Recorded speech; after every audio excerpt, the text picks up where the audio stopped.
NLCS. Cody Bellinger delivers in the clutch.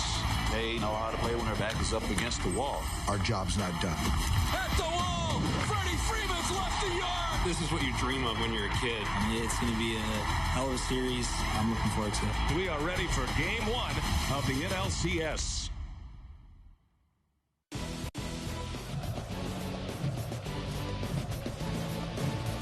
We welcome you from Braves country, Atlanta, Georgia. Standing room only tonight for the first NLCS game in Atlanta in 20 years. We welcome you to the 2021 National League Championship Series on TBS. It's presented by Loan Depot. The last two standing in the National League, a rematch of last year's NLCS. The Dodgers made it through the wild card, and then a thrilling division series against the Giants. The Atlanta Braves taking down the Milwaukee Brewers in 4. There is Max Fried, the emerging ace of the Atlanta Braves, and he gets the start for Game 1. The Dodgers, they're running it back with their same plan. They've got the opener, Corey Knebel, who started Game 5 in San Francisco 2 days ago. Went 1 inning in that game. He is back on the mound to open this National League Championship Series. Hi, everybody. We welcome you. Great to have you with us. I'm Brian Anderson, along with Jeff Francoeur, Ron Darling. We'll hear from Lauren Shahadi in just a moment. We are thrilled to be here. It is rocking behind us, and so looking forward to this series. And Ronnie, let's start with you, because when you talk about the Dodgers, now they have been on a terrific run, no question about that. The reigning World Series champions, but they staved off elimination 3 times in the last 2 rounds. Brian, I'll tell you, the thing that's really come through in the last couple of seasons in the postseason is, yes, the Dodgers have talent, but they have a great toughness. The ability this year to walk off the St. Louis Cardinals in the wild card, Chris Taylor with that 2-run home run, but then to go against the Giants, who won 107 games, one of the best teams in history, and able to come back again 2 more times, leads itself here to this rematch against the Atlanta Braves, an outstanding team that last year they were down 3-1 and still able to come back. And that toughness we're going to see, especially against a team. When I think about the Atlanta Braves, I think about Freddie Freeman. Well, guys, Freddie Freeman's the heart and soul of this ball club. And when you think about the hits he's had in his career, none have been bigger than the home run against Josh Hader to send this team back to the NLCS. Jock Peterson said it best: if you want to be the best, you got to clip the best. And he did it by clipping Josh Hader, the best closer in baseball. And I'll tell you what, this is a much different Braves team these last 2 months than you saw the first 4 months. But Freddie Freeman is the guy that makes this team go, and BA, they're going to need more of those hits if they want to get to the World Series. Well, the Braves weren't near the Dodgers in the win column, but because they were division winners and the Dodgers came through the wild card, they get the home field advantage against Los Angeles this time around. Let's check in with the Braves skipper, Brian Snitker. He is standing by down below with Lauren Shahadi. Lauren? BA, thank you. Brian, look around you. It's different this year. You told me fans in the stands changes the game for you. How so? Oh, if you were here the other night, Lauren, you would. It was something else. And I'm happy for the fans that they're able to come out. And I think it's been 99 the last time the Braves hosted an LCS. So I'm excited for Braves country as I am in our team. Enjoy every moment. Good luck. Plan on it. Thank you. You're welcome. We'll hear from Dave Roberts in just a second. The stage is set from beautiful Atlanta, Georgia. Game 1 of the NLCS on the other side on TBS. Stay with us.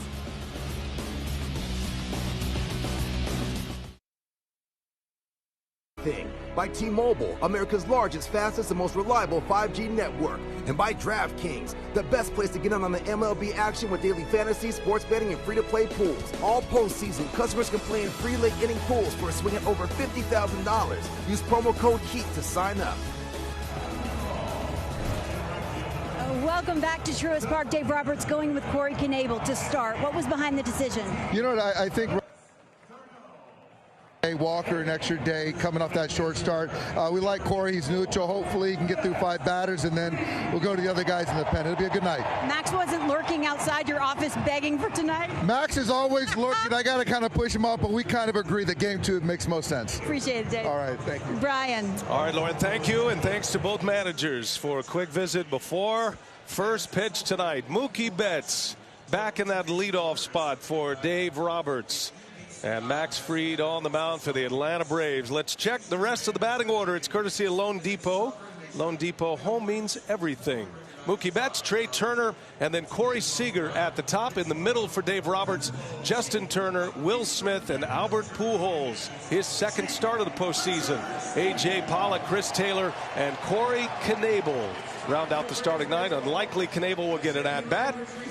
And Ronnie, it's Max Fried, and he has been a postseason performer the last couple of years. He's been excellent. Well, you see his second half stats, but if you think about what he did in his last 12 starts, he was 8-0, ERA under 2, 11-1 were the Atlanta Braves in those 12 starts. The only loss against the Los Angeles Dodgers. Set that six-man umpiring crew. Trip Gibson in his first LCS. He's behind the plate. Jerry Meals, the crew chief. He's at first. James Hoy, the second base umpire. Mark Carlson at third. And then in the outfield, Lance Barksdale. He's in left, and Todd Tishner in right. Todd Tishner, the man right there, will be the Game 7 home plate umpire if we get to that point. Also, Jordan Baker, he'll have the plate tomorrow night. He is part of this crew as well. All the pieces in place. Honored to be here with you, and thanks for joining us on TBS. Mookie Betts steps in. Trip Gibson says play ball, and Max Fried fires a strike, and away we go. You're going to see a fastball around 95 miles an hour, a big overhand curveball, and a slider down and in to the right-handed hitters. Guys, it is 58 degrees here in the South. Feels like football weather, October weather, as Betts sends one to right. Jock Peterson, the former Dodger, makes the play for out number one. You've met Peterson. Frenchie, how about you get the rest of the Braves defensively? Yeah, Silver Slugger from last year, Travis d'Arnaud, their everyday catcher. We'll see him every game. And then going around the infield, Dansby Swanson, 3 errors in the last 100 games. And, of course, the Gold Glover at first and Freddie Freeman. And then going to the outfield, Adam Duvall, center field, has not played it a whole lot. But, as Brian Snitker said, we got to have his bat in the lineup. Jorge Soler is out in the COVID protocol right now. It is unclear whether he'll be back for this series at all. The Braves certainly hoping to have him back if they advance to the World Series. There is injury news with the Dodgers as well. Max Muncy, dislocated elbow. It is unlikely he would play here as Trey Turner breaks his bat. Swanson gobbles it up and makes a play on the speedy Turner. Frenchie, this Atlanta infield, not only do they produce at the plate, airtight defensively as well. Well, they're very athletic, and we'll get into it a bunch of series talking about Braves third base coach and infield coach Ron Washington, who works tirelessly with these guys. But the left side of the infield since the All-Star break has really been outstanding with Austin Riley and Dansby Swanson. And that was an out because of an extreme shift on the left side against Turner. Yeah, no way Swanson, if he's got to go to the hole and backhand that, able to throw the speedy Turner out. So out number 2, 2 up, 2 down. Corey Seager up there hacking on the first pitch, which is customary for him, and he comes up empty. He swings at that first pitch about as much as Jeff Francoeur. That's why Frenchie he's got a little more loves when Seager's at the plate. And he swings at the second one too, and he slaps one into center field, a base hit. That's going to get to the gap. Seager on his way to second. Throw to second comes in late. And it's a hustle double for Corey Seager. But where they had Duvall shaded on the left side, and of course Jock Peterson right field, when that ball was hit, fast outfield here in Atlanta, easy double for Seager. And guys, something to pay attention. Seager last year absolutely torched the Braves in the NLCS. A hanging breaking ball here from Fried, and Jeff is absolutely right. What has happened now is not only do you have the shifts in the infield, but you have extreme shifts in the outfield, and it takes a center fielder like Duvall, who's more a corner guy. It's hard for him to get there. He doesn't have the speed of a normal center fielder. So the Dodgers threaten here in the first inning. Seager at second base. Here is Justin Turner. And Turner takes a ball away. Again, if you're just joining us, the Dodgers, even though they have won 110 games, they have the most wins of any team still in the postseason right now. They won 106 in the regular season, but because the Giants won the division, the Dodgers went through the wild card route, beat the Cardinals in a thriller, a walk-off home run by Chris Taylor, and then won in 5 games against the Giants. But they are the road team. They are the favorites. But the Braves are the home team by way of a division title. If the Dodgers should make it to the World Series, they will be the home team, and they'll have home field advantage, because then you go by the best records. Instead of the Braves starting this LCS in San Francisco, they host the Dodgers after Los Angeles won that thrilling Game 5. Fried in there with a strike, 1-2 the count. Dave Roberts talking about Justin Turner today, saying this is my guy. Bad series against San Fran. Career in the playoffs, 388 runners in scoring position. 0 for 6 so far this year, but here's his first opportunity. He is 7 for 16 against Fried career with 2 homers. 1-2 the count. Seager the runner at second base.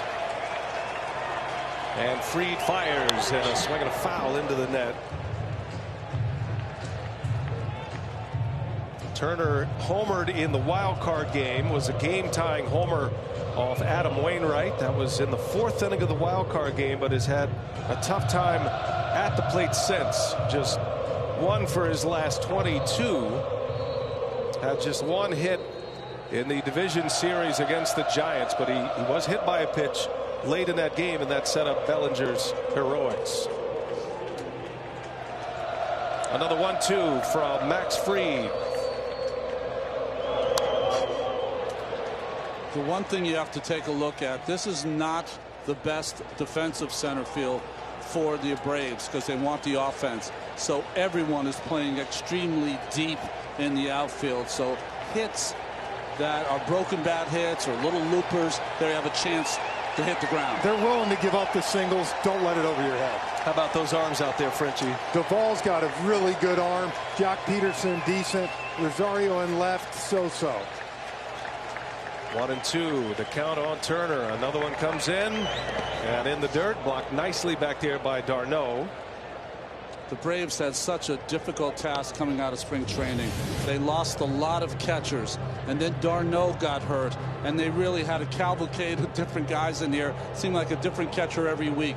But all of the pitchers love pitching to d'Arnaud, and since he's come back, they've improved as well. Something you kind of take for granted for a while until he's gone, and you realize, wow, we miss him. Was out with a thumb injury, tore a ligament in that thumb in May. Pitchers feel free to let it fly, though, knowing he'll block pitches. Seager at second, 2-2 pitch, half swing. How about that? We ended Game 5 with a swing on a potential check, and we start the first inning here in Game 1 the same way. Turner's out. Inning over. Scoreless inning for Fried. Now the Braves coming to bat.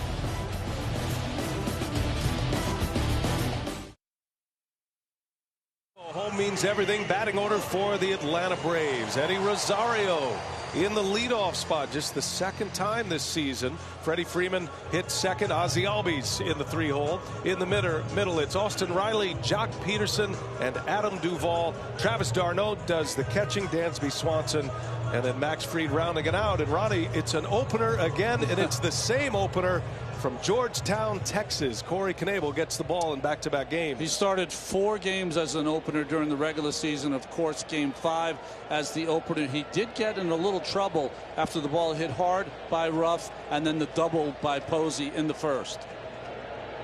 Eddie Rosario leads off, jumps on that first pitch, fouls it away. Dodgers failed to score in the first. Got a 2-out double from Corey Seager. And then a Justin Turner K to end the inning. So now it's Rosario, Freeman, and Albies. Dodgers expecting Rosario to pull on the ground. The Dodgers shift a lot. And that one misses up and away. By the way, Rosario has started in the leadoff spot only once in his major league career until tonight. That was back on September 2nd in a game against the Rockies. He was a trade acquisition by the Braves, and he slings one into right field, a base hit. Rosario, aggressive turn. He'll stop there with Betts recovering, and it's a leadoff single for the new leadoff man for the Atlanta Braves. Well, look, I'm sure Jorge Soler, who's out, didn't hit leadoff too much either before he took over that position. But Rosario been swinging a hot bat, gets a hanging breaking ball right here and turns on it and gets the thing going. Knebel had faced 21 batters leading off. Only 2 of them had a hit till then. I love how fast the guys are in October. Much faster than September. No question. And now the Freddie chance raining down early. The signature moment for the Braves in this postseason. Freddie Freeman with a game-winning home run against Josh Hader, and he's up there hacking on the first pitch and comes up empty. 2 for 5 guys with a home run career for Freddie off Knebel. You see his division series, he had 4 hits, and that big 8th inning home run that allowed the Braves to win the last 3 games in that series after they dropped the opener. The Braves, that was last Tuesday. They've been off since, so they've had some rest preparing for this Saturday night affair. They weren't sure where they were going, San Francisco or staying put. Freddie's last at bat, you're telling me he trotted around the bases. That's right. Here at Truist Park. Yes, he did. Those are good memories to call on, I'm sure, as Knebel deals and Freeman takes a ball. That's what you're going to see from Knebel. He's 95 plus, can reach 97 or 98 with that fastball, usually up in the strike zone, and a wicked curve. He's been an all-star closer. He's been in this role now 5 times. Was the opener in Game 5. He also spent some time as an opener on 3 occasions in the regular season. All 5 of these opening assignments have come since August 19th for Corey Knebel. And a swing and a miss, and there's that big curveball running. Well, that's the pitch, guys, that curveball right there. Why he's starting this game. First 5 batters besides Riley is left-handed. Reverse split guy. 140 against lefties. You got to cover 97 to 79. 1-2 the count. Rosario the runner at first. Dodgers have a shift on, and Freeman pulls it foul. The ball was supposed to be up and away. It was down and in. Freeman still got the bat to it. If you're Rosario at first base, you have to be aware. Knebel has been known when he goes for that real nasty curveball to spike it at times in the dirt. When you got to imagine with the shift they're playing Freddie, they're going to continue, Ronnie, to come inside because they know Freddie will slap it to left field. 1-2 the count. And that's in the dirt. Good block back there by Smith. Good call, Ronnie. Smith was ready for it. Took it right in the chest protector. And while the Braves did not attempt to steal in the 4 games against Milwaukee, their base running was very aggressive, and that's basically their nature, especially with their third base coach Ron Washington. They'll try to push the envelope. They'll try to go first to third, and you'll see those sends that are 50-50 forcing the outfielders to throw the ball. Knebel deals, and Freeman takes a ball inside. 3-2 now. I think the best bat the ball skills in the league. It's 3-2, nobody out here. Yes, send the runner. 72 stolen bases against Smith this season. And trust that Freeman's going to put the ball in play or take a walk. Crowd's up.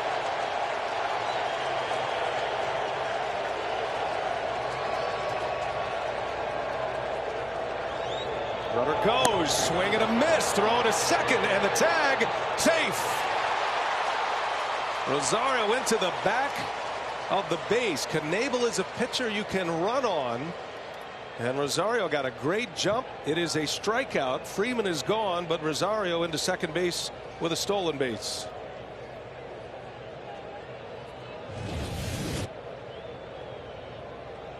Looking in the entire way. If you had asked me what was the better chance, Freeman striking out or Rosario stealing the base, I would have said Freeman would have got contact. Real close at second. If he had stayed with the tag, you might have seen a different result, because Rosario kind of slipped over that second base bag but was able to retain it with that back foot. Right there, split second. That leg comes up, but the tag was not on. Will Smith thought he had one. Got a very strong throwing arm. So runner at second base. Here is Ozzie Albies now. Albies with 4 hits in the division series. And he rips one right field, hooking. That is a foul ball. Boy, hit it like a bullet. That's 2 breaking balls now that have been hit by left-handed hitters down the line. One for a hit by Rosario, and this one just missed, Jeff. Yeah, you see, got a little bit of a hanger there, and Ozzie Albies, one of the most aggressive hitters in all of baseball. Ozzie Albies, the only National League player this year with a season of 30 or more homers, 100 or more RBIs, and 100 or more runs in the regular season. A monster year. The all-star second baseman.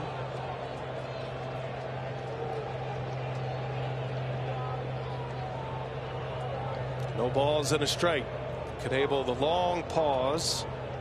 And Albies hits that one sharply, but right at Trey Turner. Was over on the shift. Runner advances, but now 2 men are out. And catching Knebel tonight, one of my favorite catchers in the game, a superstar in the making, Will Smith behind the plate, and going around Justin Turner, Seager, Trey Turner, guys, the machine's in there tonight. Albert Pujols at first, and then in the outfield, really 3 center fielders spread out in Pollock, Taylor, and Mookie Betts. Are you telling me a Will Smith man crush? Is that what you're talking about? I am. I think his approach, everything about him. He's a stud. Phil Bickford getting ready in the Dodger pen. Dave Roberts told us Knebel is a guy probably that could take him down through Jock Peterson. That's going to get away from Smith. And in to score, Rosario. Brave strike first. Smith couldn't corral that fastball from Knebel. And Atlanta on the board first in game 1 of the NLCS. I don't know that Smith ever had a chance to catch this ball. The hardest thing for a catcher is when he puts down the number 1, he expects the big league pitcher to throw it in the area. That was not even close to the area. Well, and he was trying to go up, as you saw, so he was already kind of standing. Never had a chance at that ball. Rosario's tour around the bags. A single, a steal, goes to third on the ground out and scores on a wild pitch. As Austin Riley, big swing and a miss. Scoring first so far in the postseason, teams are 15-5. And in that Dodgers-Giants series, the team who scored first won all the games. 1 ball, 1 strike to count. Austin Riley. Talking about an emerging superstar. Austin Riley, just 24 years of age. Career highs in batting average and homers and RBIs. Hit .303 this year with 33 bombs and 107 RBIs. And a swing and a miss. Knebel strikes him out. 2 Ks in the inning, but the Dodgers give up a run on a wild pitch. Rosario in that leadoff spot. Got the Braves started tonight all the way around the bags. And it's 1-0 Atlanta after 1.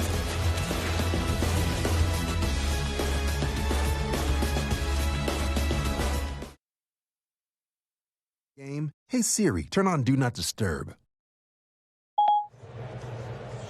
What a scene looking down on Truist Park. Game 1 of the National League Championship Series. And a rematch from last year's NLCS. Dodgers were down 3-1 in that series. Won the last 3 to advance to the World Series. And will go on beat the Tampa Bay Rays in the World Series. And they're still alive, defending their title from a year ago as Will Smith takes strike 1 underway here in the 2nd inning. Smith has reached base in all 6 postseason games. He's popped 2 homers in the postseason. Just got under that one, a mile in the air. And Swanson will make the call out in the grass. He's got it for out number 1. So Ronnie, the Dodgers give up a run in the first. They go at the opener. Knebel with a wild pitch, and the Braves are on the board first here tonight. You know, Knebel got in trouble in San Francisco when he opened there in game 5-2, but was able to withhold or stop the Giants from scoring that run. He wasn't able to do it here on the very wildest of pitches in the first to allow Rosario to score. And now Albert Pujols batting with one away. Well, it is always a pleasure to see Albert Pujols play this great game. And he's making his second start in the postseason. His last start came in Game 3 of the division series against left-hander Alex Wood. And he had 2 hits in that game. This one, nice easy hop for Riley. And Pujols is retired. 2 up and 2 down.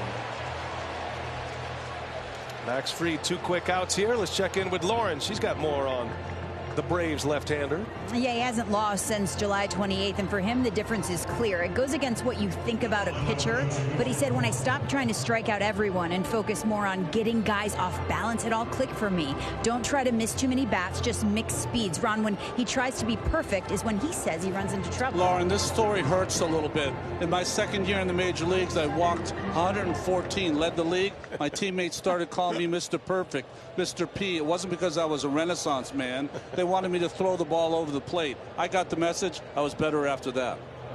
First ball swinging. A.J. Pollock, a liner into right center. That's down and to the wall. Peterson unable to run it down, and A.J. Pollock a double into right center field. Back-to-back innings with 2-out doubles for the Dodgers. Well, what a beautiful approach right here off Max Fried. Shooting the big part of the field. It helps him stay on this pitch. Granted, it's a hanger, but if you're trying to pull this pitch, it's a ground out or pop up. And you can see he stays through it and rifles it to right center, just past Jock Peterson. God, you almost forget the days. There used to be in your first at bat, a pitcher would almost be allowed to throw a first pitch curveball. You'd take it. Those days are gone. No. It even had its own name, a get over curve. That's right. They'd almost let you get it over. Not anymore. And the Dodgers are coming out aggressive here tonight. A lot of first pitch swings. Chris Taylor now. Taylor swinging away at the first pitch. He fouls it back. Phil Bickford back and throwing in the Dodger bullpen. Remember, Dave Roberts used Bruce Gratterall as his second reliever. It's a full bullpen kind of day for Dave Roberts. Gratterall is sitting with the hoodie on, and Bickford's going to get his chance.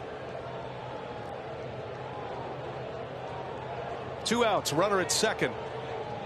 Chris Taylor, the batter. Gratterall, Brian, has been so good in this postseason. Within this postseason, he might have moved up the pecking order a little bit and might be asked to get outs later in the game. There's a definite hierarchy there, isn't there? The guy before the bulk pitchers, and by bulk meaning the pitchers that are going to gobble up a lot of innings today, that could be Tony Gonsolin. In Game 5, it was Julio Urias. It's going to be fascinating to watch the Dodgers unveil their pitching strategy today against the Atlanta Braves, while the Braves going traditional, just like the Giants did with Logan Webb, with Max Fried. Well, you know, Atlanta, they feel like they've got to win the Max Fried days.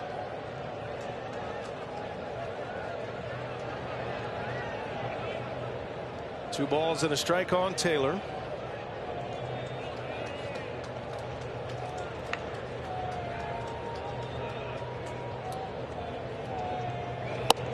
Well, Frenchie, I know you didn't hit eighth a lot in your career, but one of the most difficult things to do in the National League.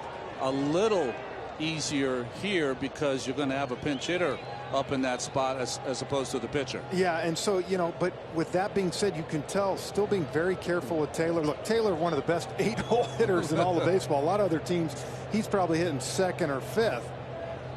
And versus lefties, it even ticks up. 296 with 6 home runs this year.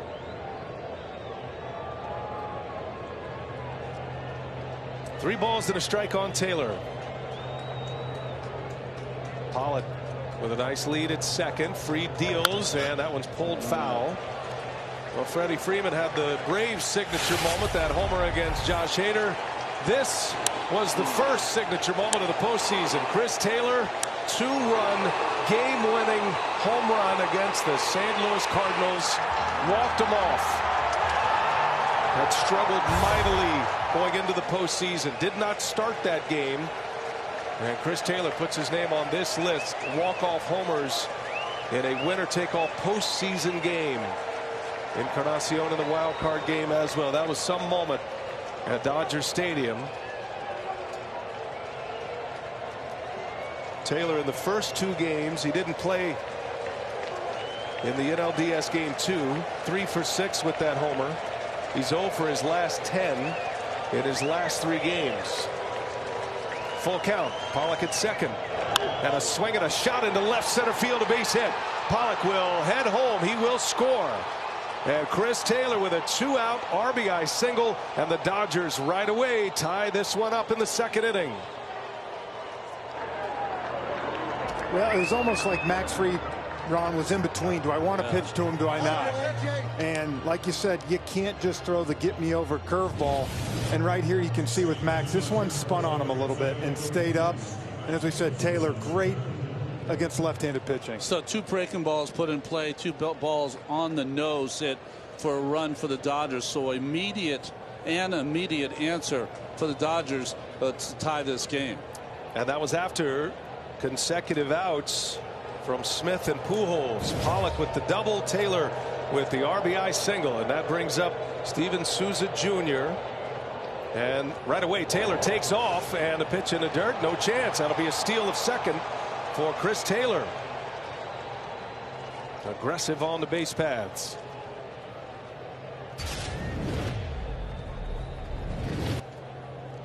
Chris Taylor coming right into your living room. Tonight's base camp presented by T-Mobile, the leader in 5G coverage. Well, he took a chance there going first pitch. Yeah. Freed 6 pickoffs. That's right. 2nd in National League.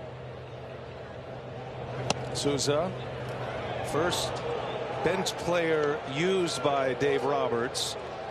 I'll be interested to hear from Roberts later if he was planning on Knebel coming back to face Jock Peterson in the 2nd. Now that the spot in the batting order's up, a no-brainer for the Dodger manager. Especially Souza, who's got a lot of pop. Instant offense he can deliver as he takes a ball inside. That's why it was interesting of Taylor to go on the first move of Fried, who has that great pickoff move. He's thrown out. You waste the player. And you know, you heard Lauren's report, guys, of being perfect. Max Fried, what he's done so well is let it rip, and it cuts in. Right now it seems to me he's really trying to paint corners. 3-0 is the count, and that one's in there for a strike.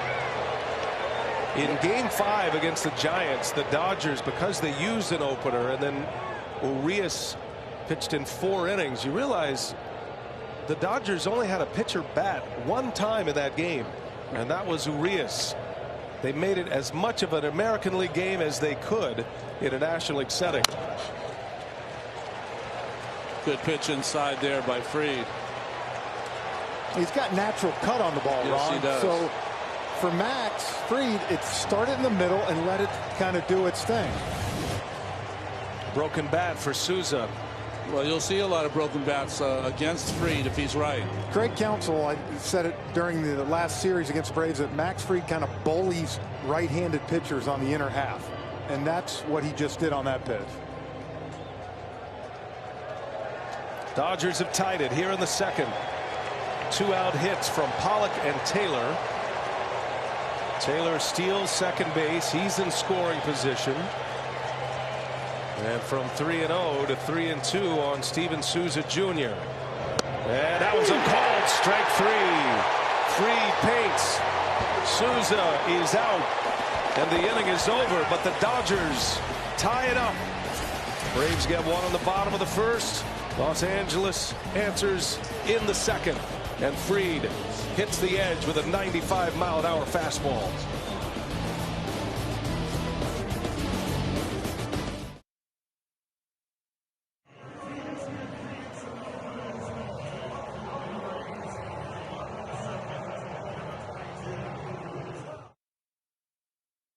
Phil Bickford, not a spring training game. This is game 1 of the NLCS, but it has that feel. A pitcher an inning here, Ronnie, and Bickford gets the call for the 2nd. You know, Brian and Jeff, he's had an outstanding year, and he has not given up a run in the postseason. But during the season, these are not the kind of innings he would usually get. Way ahead, way behind, that would be some of the Bickford innings. Facing Jock Peterson to start the 2nd. Peterson, a Braves killer last year in the postseason. 7 for 18 with a homer and 3 RBIs against the Braves in the championship series a year ago in Arlington. Watching the highlights from those games and all the great moments from that series, which went 7 games, it just reminds you that we were in a bubble. And even though there were some fans in Arlington last year, there were no fans where we were in the American League in San Diego.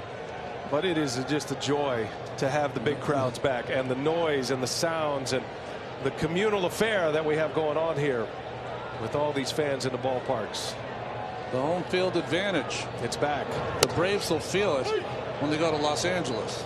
Absolutely. Yeah, the Dodgers, the best home team in the National League this season.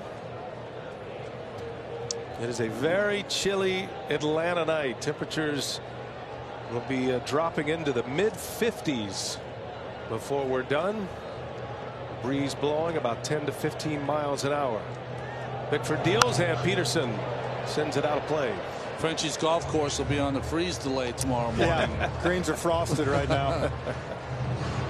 So there's Brule. He was just added to the NLCS roster. Justin Brule. He's one of 3 left-handers. Well, Bickford's in because he has been red hot. 8 straight scoreless appearances. Hitters 2 for 20 against him. A .53 whip.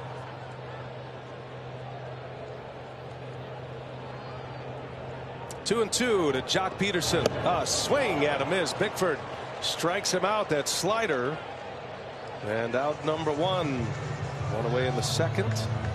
Gives us a chance to remind you that DraftKings is the best place to get in on the MLB action. Daily fantasy sports betting and free-to-play pools. All postseason you can play in free late-inning pools for a swing at over $50,000 in prizes. Use promo code HEAT when you sign up today. Bickford opens his first NLCS appearance with a strikeout. That brings up Adam Duvall.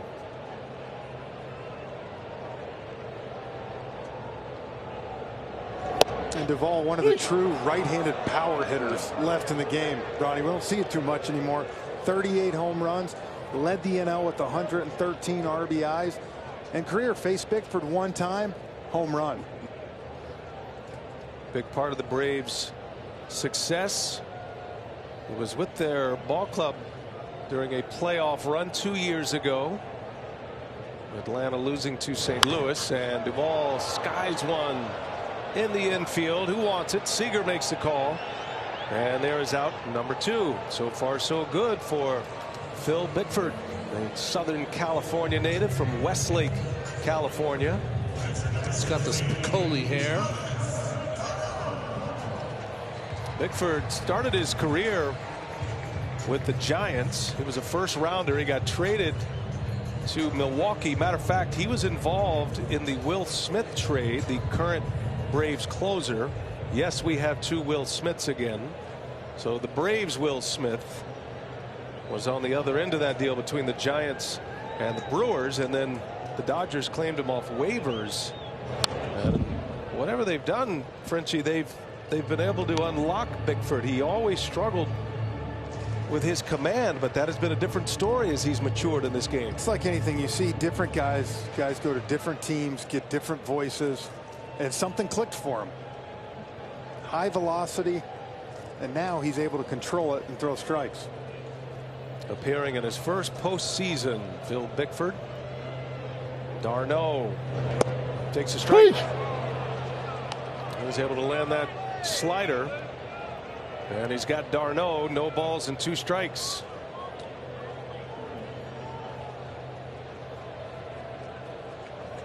Darno 2 for 12 in the division series.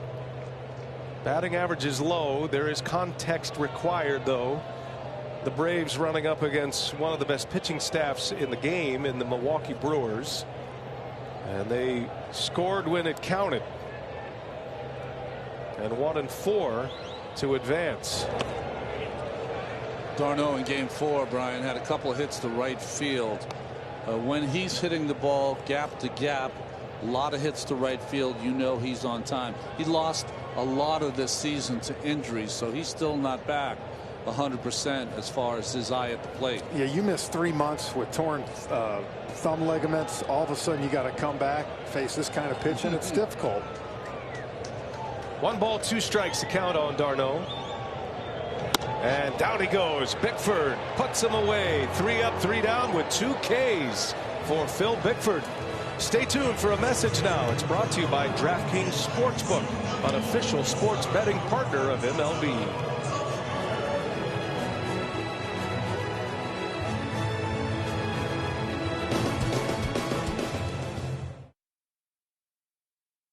Big name players, Mookie Betts right there near the top of the list. And what a division series he just posted. Coming off a 4-hit game in Game 5, Mookie Betts had 9 hits in the division series. And it wasn't just his bat. He did it with his legs. Great defensive plays in that series, Frenchie. And Mookie Betts battling through injuries throughout the course of the year. He looks like his MVP self of a few years back as a member of the Red Sox. Well, for him, guys, if he's healthy, he's one of the most dynamic players in our game. And he can take over. I still think back to that NLCS last year. Defensively, kind of single-handedly took over a couple games in right field. Max Fried deals him a fastball missed inside.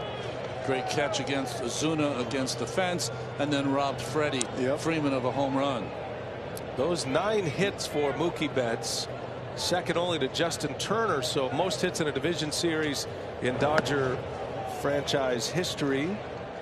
Overall in the postseason, if you add the 2 hits from the wild card game, Mookie Betts with 11 hits, 11 for 25 now. He homered, hit a big 2-run home run in Game 3 of the division series, drove in 4 runs. Sends that one to right. Peterson eases over, and the former Dodger makes a play for out number 1. Betts is retired. Almost same exact to start the game. That's right. 2 curveballs, both hit the right field by Mookie Betts. Knows he just missed it. Just a little bit late. Max Fried has given up 1 run on 3 hits thus far. Has 2 strikeouts. And here is Trey Turner, the batting champion in the National League. Had the highest batting average in all of the major leagues. And it has been a struggle for him here this postseason. And then with the Braves, their defense on the infield is playing so hard to pull. His last time up, that was a straight base hit, if not for the D. It's one of the biggest shifts you'll see a team play. Ozzie Albies is a good 20-25 feet left of the bag. Swing and a miss. 0-2 the count on Turner. Turner had a couple of doubles in the early rounds. Turner now 5 for 27 in the postseason. There's that shift. And the 0-2 pitch. And you see how much they stayed in the shift, guys. A lot of times with 2 strikes, you'll see him ease the shift off a little bit, go back. Trey Turner's faced this Atlanta Braves team a lot as a member of the Washington Nationals. The only issue with this shift is that they're playing if Turner hits a bullet. If he does not hit a bullet and tops it a bit, that's when the race is on. And he shoots one into right field and a base hit. So Turner with a single to right. First hit of the LCS for him. First hit of the night. And a man on with 1 away here in the 3rd inning. Well, this is a guy the Atlanta Braves fans are used to seeing do this. 92 career games versus Atlanta. 319 with 16 home runs. Turner is aboard, a base stealing threat. We check in with Lauren Shahadi. You got that right. Justin Turner told me he's in awe of Trey, how he lengthens the lineup and how smooth he is. He says his speed, like you were talking about, BA, and slides, almost majestic to watch. Trey said, you can do it too. I'll teach you. Justin said, the only problem is when I try to slide, I go 4 feet. You go 17. He did have a Seager comes up empty on his first offering. That slide, he had it, did it twice this year. Just a graceful slide with so much speed that he almost hydroplanes. And the question is, will Seager give him a chance to run? Well, Max Fried, the best left-handed move in the game. Taylor stole a base last inning but went on the first pitch, picked the right one. Turner stays put. Seager, little jam shot.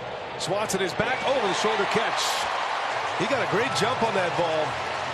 Swanson, it was easy for him at the end because of how he read it off the bat. He was off like a cat. And out number 2 here in the 3rd inning. We tend to talk about this infield for the Braves about how great their offense is, but their defense, Frenchie. I mean, look at that, covering a lot of ground, gets to it. This is a very athletic infield, and they make plays like that, which in turn, Ron, you remember, helps your pitcher so much. 2 outs in the inning. Trey Turner, the runner at first. Tony Gonsolin in the Dodger pen. That is the bulk pitcher today for Los Angeles. Has been a starter this year. First ball swinging. Justin Turner, right field. Peterson is there. Inning is over. Scoreless frame for Max Fried. Game 1 tied at 1. Braves coming up.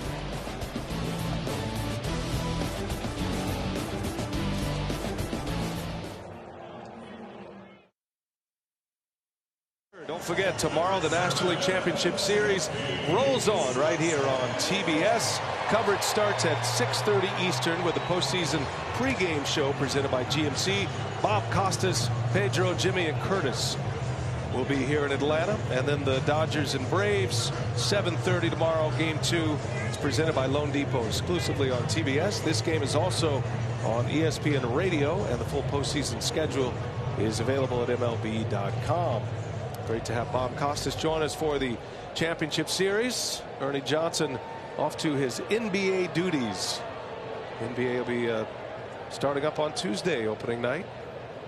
Dansby Swanson at the plate. Big swing and a miss.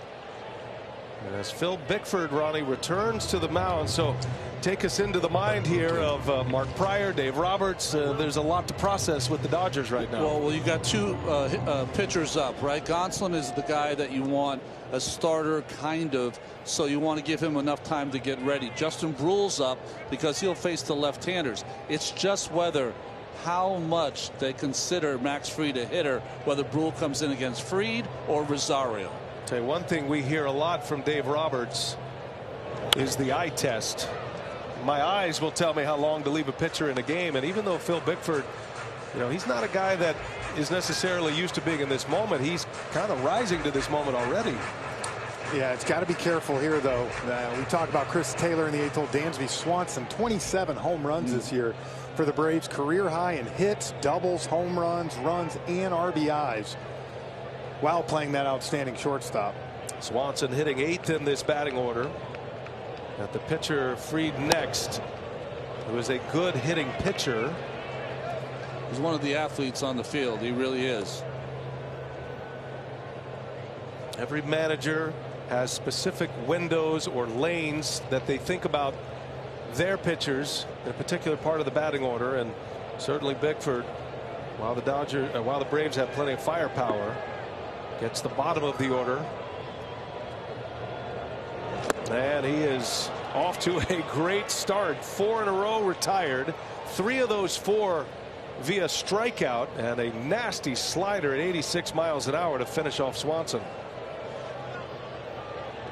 Here comes Dave Roberts, and this is what they can, how they think of Max Fried. They think of him as a hitter and an athlete, Ron. This is where it gets so tough when you got 94 running in on you. Perfectly placed slider away to get the strikeout. Got to feel good if you're Phil Bickford. What a job he did. Counting outs, and Bickford gave him 4 in a row. Second reliever out of the bullpen in a bullpen game. Pitching change. Game tied at 1. Max Fried will bat when we continue.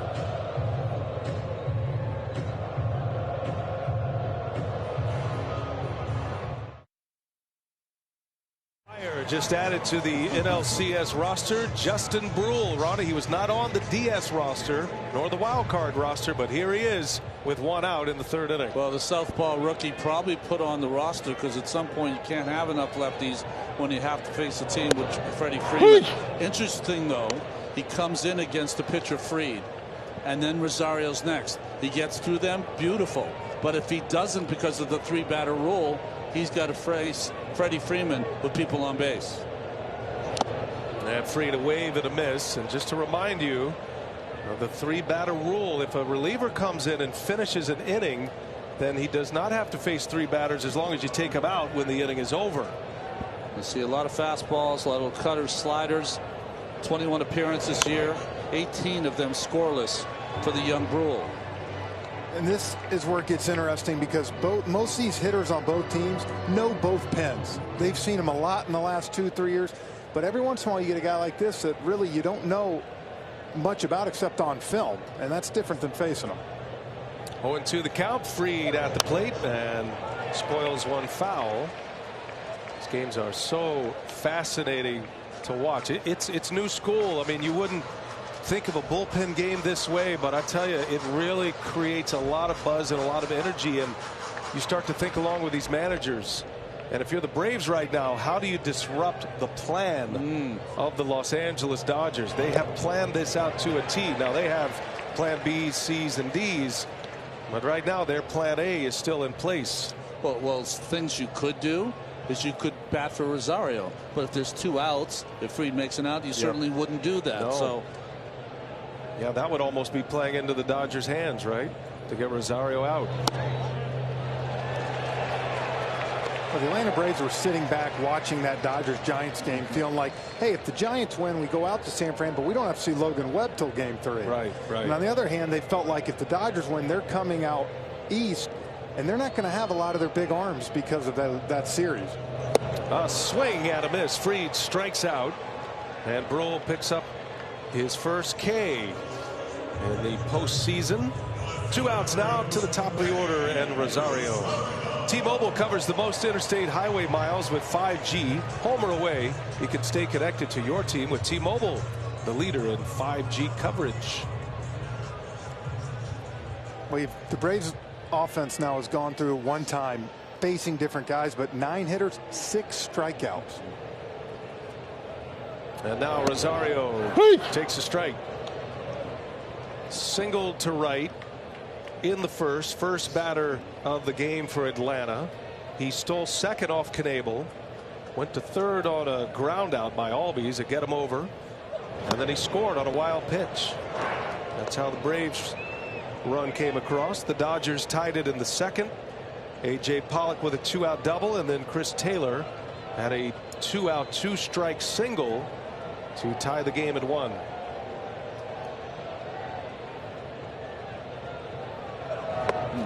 Boy, and you can see the way these hitters, Max Fried and now Rosario, are going after that slider. Not seeing it great. It's got a lot of bite to it.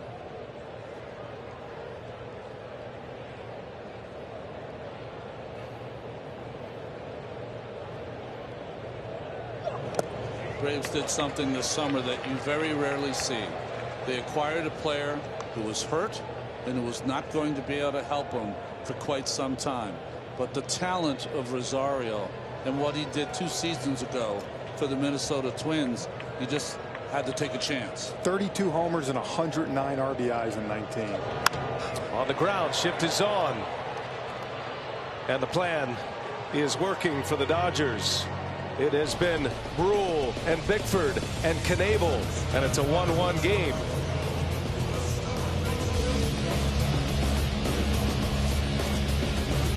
National League Championship Series on TBS. It's presented by Loan Depot. Braves score on a wild pitch in the first. Chris Taylor delivers a 2-out RBI in the second to tie it. And 3 in the books here in game 1 of this best of 7 NLCS. Winner will march to the World Series. The Dodgers are the reigning champions. These 2 teams met last year in the NLCS. As Max Fried deals strike 1 to Will Smith. It was Fried's best breaking ball, sharp, not a floater.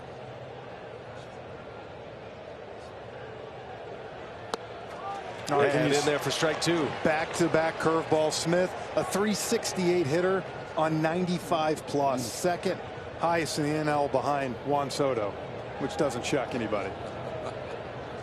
Fried with 3 innings. He's given up 1 run. The Dodgers have 4 hits. And Smith sends one in the air deep left field. That is way back. And Will Smith strikes again. His 3rd home run of the postseason. 2-1 Dodgers as Smith goes deep.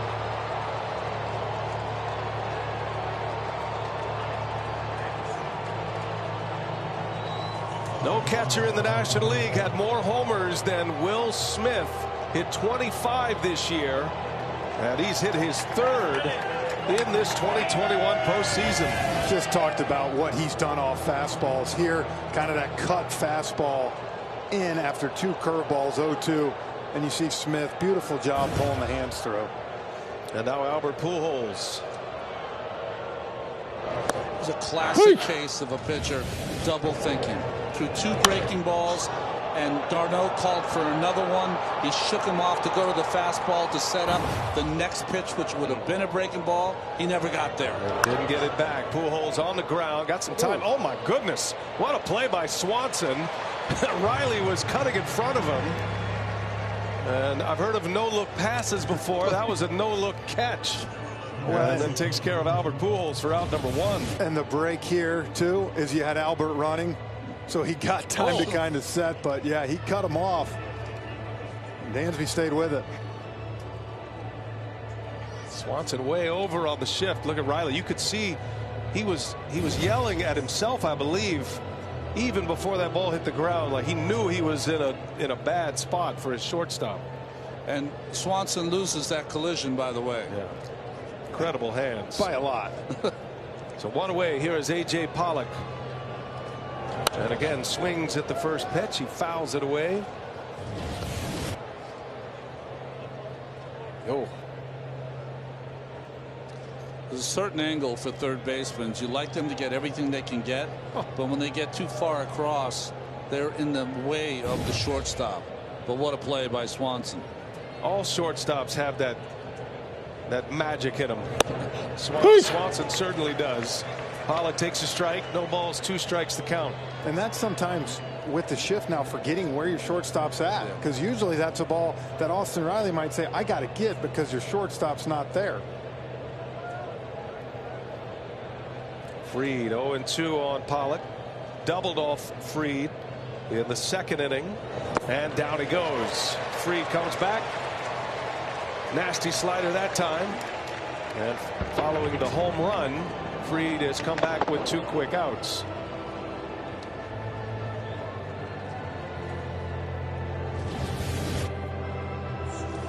See the release and the big break on that slider. Our TBS Total Motion presented by Progressive. Here's Chris Taylor now. RBI single in the 2nd, stole a base as well. Will Smith has spent a year and a career on big home runs. This year, 16 of his 28 home runs have given the Dodgers the lead. 27 of the 53 in his career. They've got a lineup full of clutch players, guys that have delivered in the postseason. They'll ask. He went. I know what you're thinking. 0-2 the count. You can see what the Dodgers are trying to do tonight offensively. Be aggressive. 8 out of the 16 guys have swung at Max Fried's first pitch. Usually one of the most patient teams in baseball. 2 outs in the inning. Taylor had a 2-strike hit his last time up. Not this time. Fried strikes him out. Back-to-back Ks. However, the Dodgers, they've been great on the road, and they've got one of the great young catchers in the game, and Will Smith delivers again, and the Dodgers lead 2-1 as Smith goes deep in Atlanta.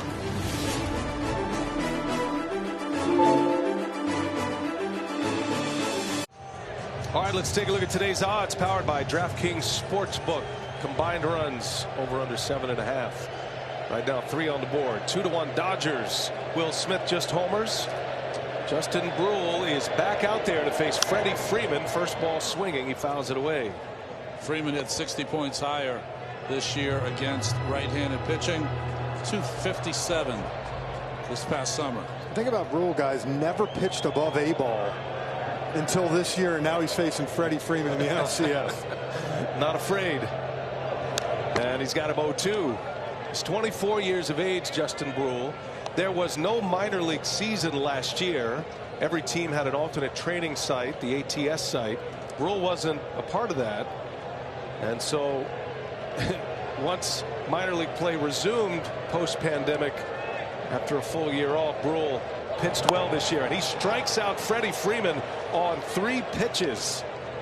So he takes care of all 3 left-handed batters, Fried, Rosario, and Freeman. And Dave Roberts is rolling them out there as designed. And now the bulk pitcher, Tony Gonsolin, is on his way. Last 8 Atlanta Braves hitters, 6 of them have struck out. Rosario had a leadoff single to start the game. Dodgers pitching has put him down in order ever since. We'll set up Gonsolin when we come back.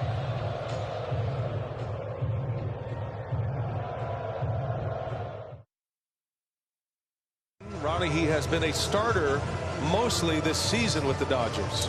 Yeah, 15 games, 13 starts, has not pitched since September 30th. In game 2 last year in the postseason, good job by Justin Brule. Through 4 1/3 innings pitched, 3 hits, and 5 earned runs. I'm still trying to get over the 2 different tongues on his spikes. Yeah, it's a cat fur too. You know the story. He's a cat man. That's not a special order. That's handmade, homemade. I'll leave that to you, bro. Yeah, you can talk about that. As traditional as it comes. I believe Ty Cobb had a pair just like that. So Gonsolin, the bulk pitcher, he will be the man that Dave Roberts is going to ask to go a few innings now. And Atlanta, with Ozzie Albies at the plate, Austin Riley due next. Dodger pitching has shut down 10 consecutive batters for the Braves. And a swing and a miss. Man, you can see why Gonsolin brought in the righty.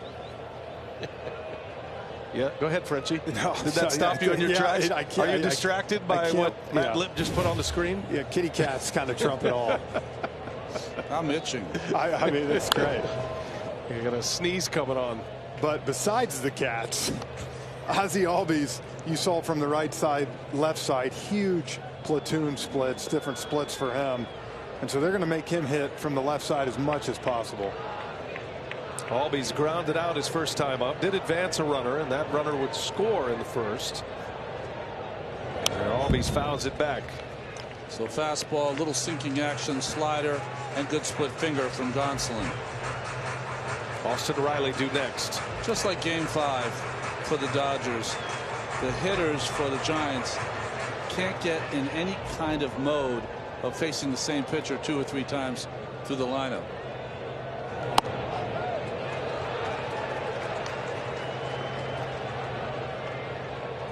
Started with Knebel, gave up a run in the first on a wild pitch.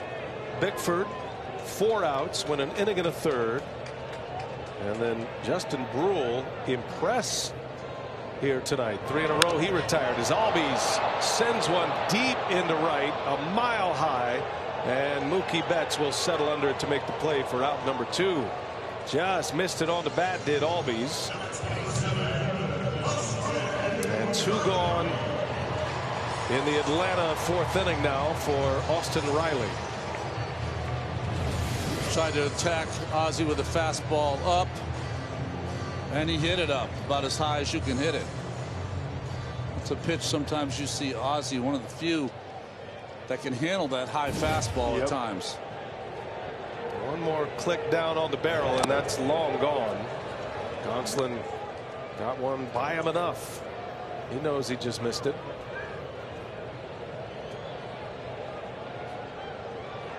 Started Riley with a slider, the 0-1.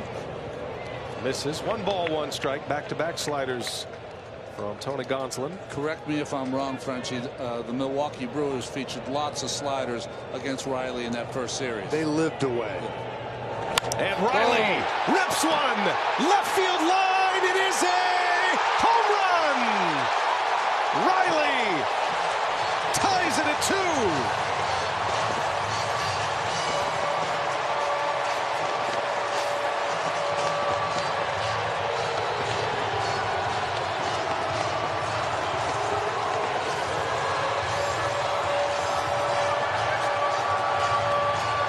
Well, right on cue, Ronnie, you can see why the Milwaukee Brewers and Dodgers are trying to live away. 2 sliders away, and then what does he do? Tries to bust him in. Whew. He gets the bat head out. The only thing about this one was it going to stay fair.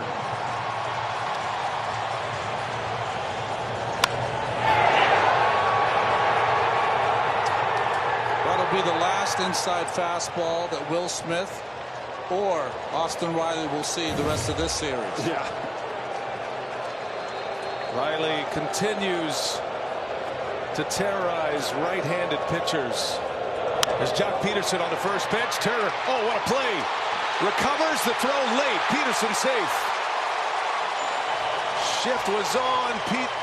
Peterson sprinting down the line. Turner was out in the rover position. If he comes up with it cleanly, he's got a chance. But he reaches on an infield hit. The Braves have back-to-back hits. Just the athleticism by Trey Turner to get to that ball, and that was what cost him. Just getting far enough away. Jock Peterson still can run a little bit. How about these teams giving up a run and having an answer right away?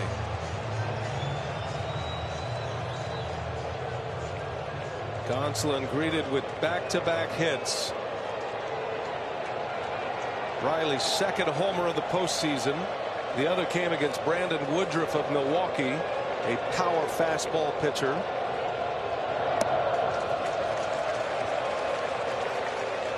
Adam Duvall sees another slider, takes a ball.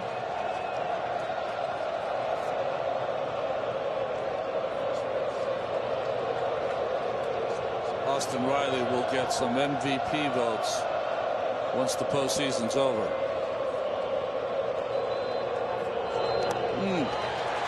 And I think a trend right here you've seen for this Atlanta Braves offense. The first 3 relievers for the Dodgers dominating, striking guys out. Now all of a sudden you saw Ozzie Albies just miss a pitch. Austin Riley, homer. Jock Peterson hit one hard, 2-0. So you can see the Braves getting better at bats against Gonsolin. 3 relievers navigating the first 3 2/3. And Gonsolin in trouble here with 2 outs. Back-to-back hits, runner on, and Duvall fouls it away. Take a look at this swing by Riley. That's a Lone Depot. Home means everything RBI. For every RBI during the NLCS. We'll be donating $1,000 to the Boys and Girls Clubs of America. That's on top of the over $500,000 they've already donated this year. When you're a young pup, hitting coaches tell you to wrap it around the foul pole. That's what Riley did right there.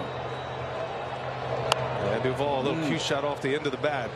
Impressive how Austin Riley was able to keep that ball fair.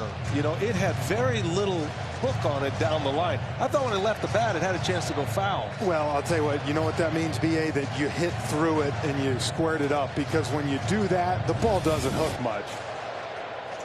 Yeah, I mean, that had very little shape to it.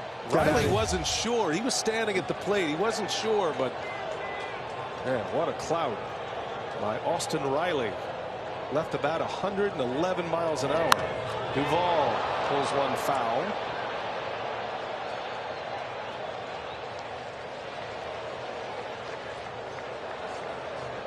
It would have hooked. The seats got in the way. Ultimately, when it came down 500 feet away, I'm with you. Yeah, it crashed into a fan and a seat 381 feet away.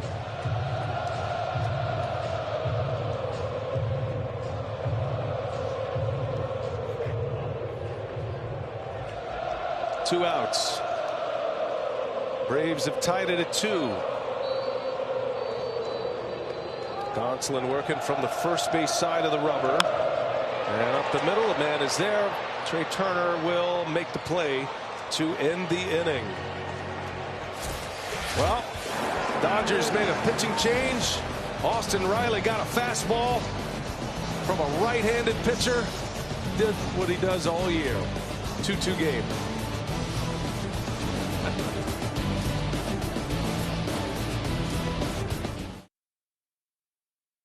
It's brought to you by Loan Depot. Home means everything. And by Roman. When it comes to your health, what you do next matters most. Visit GetRoman.com/TV.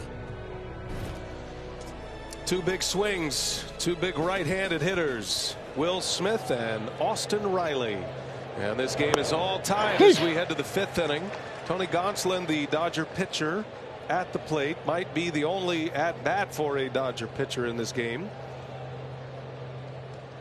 Gonsolin as a starting pitcher this year, and a lot of at-bats, 17 at-bats. He had 3 hits on the season. He leads off this 5th inning. Max Fried sees Riley get him back in this game 2-2.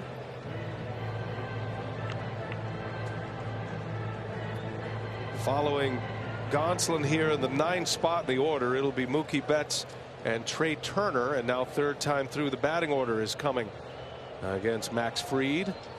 And a ground ball, tough play here. Long throw, Swanson, and Gonsolin beats it out.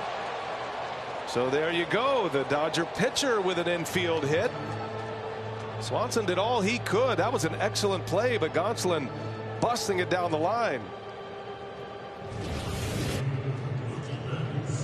Well, 2 things happened here. One, they are in the standard defense, not playing the pull, so he finds the hole, and Tony Gonsolin just let everybody know at home that he can run.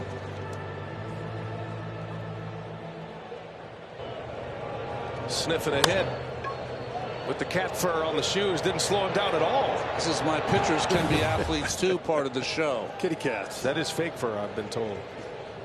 So now a runner is on. Dodgers are trying to minimize their pitchers at the plate. They've done that, but Julio Urias and Tony Gonsolin both have hits in this postseason. Urias had an RBI single, as a matter of fact, in game 2 of the division series. A shot right to Albies and a double play. Well, you couldn't have had a better positioning setup there. Mookie Betts hit it right on the nose, but on the ground, and a 4-3 double play to wipe out the leadoff single. I don't care how fast you are, guys. When you hit the ball this hard right at somebody, it's an easy double play. And that's exactly what Ozzie Albies did. First, make sure you got the ball, but then takes it himself. In that shift, it really is the only ground ball that you're assured of getting a double play. Yep, and with the guy like Mookie Betts running. That was a hot one off the bat at 102 plus miles per hour as Turner pops it foul and out of play. Trey Turner has not gotten untracked yet in this postseason. You know, and that trade went down, and all the talk was about Max Scherzer, and well, for a good reason. Yeah. But this was a huge piece of that trade. I thought him and Tatis maybe the 2 best shortstops in all of baseball. And all he did was end the season on a 19-game hitting streak. All he did was win a batting title, but he's found it difficult so far in the post. Turner singled his last time up. 6 hits in the postseason, and he lays off. 1-2 the count. Turner in the playoffs now is 6 for 28. Only 1 RBI, only 1 run. 1 ball, 2 strikes.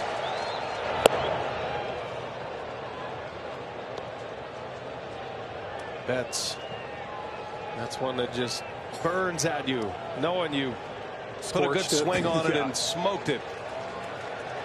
It's one thing to hit into 1 out, but a double play after a pitcher leads off with a single.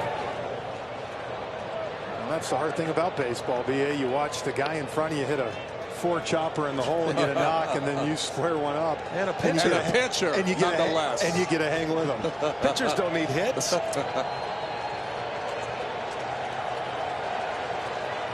I'm only going to put up with this anti-pitching for like 3 or 4 innings. I'm just taking sides with Frenchie. Up the middle, and they don't have anybody there for this one. Albies was way over on the shortstop side of the bag, and Trey Turner with a second hit of the night. He's got a 2-for-3 game going. Both are singles. And the Dodgers have a very fast runner aboard here with 2 outs in the 5th. If anyone knows the move of Max Fried, it would be Trey Turner. Been in the same division for years. So you'll see a conservative lead, or he'll do just like Chris Taylor did, and that is leave on first movement. And keep an eye, Seager both times tonight swung at the first pitch. Does it more than anybody else in the National League, as a matter of fact. And again, he swings at the first pitch. Max Fried started him with a slider, and it's 0-1. 31 have tried to steal against Travis d'Arnaud. 26 successful this season.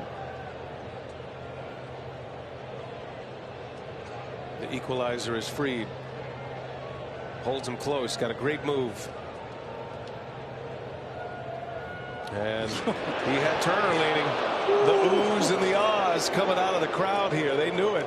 Turner was leaning to second base.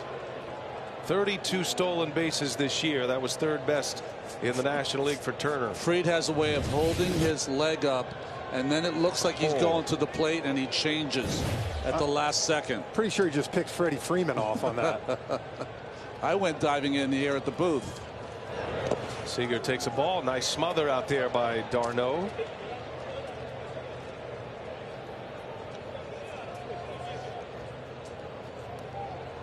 We can see Fried being very careful. Sliders, curveball. Corey Seager, one of the best fastball hitters in baseball, with a 369 clip this year. Also has power to left center field.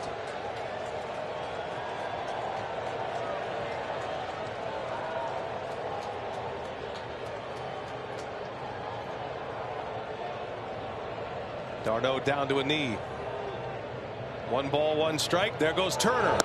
And the throw to second. Turner is in there and kept a hand on the bag. Trey Turner swipes second base. Dodgers have 2 steals in this game.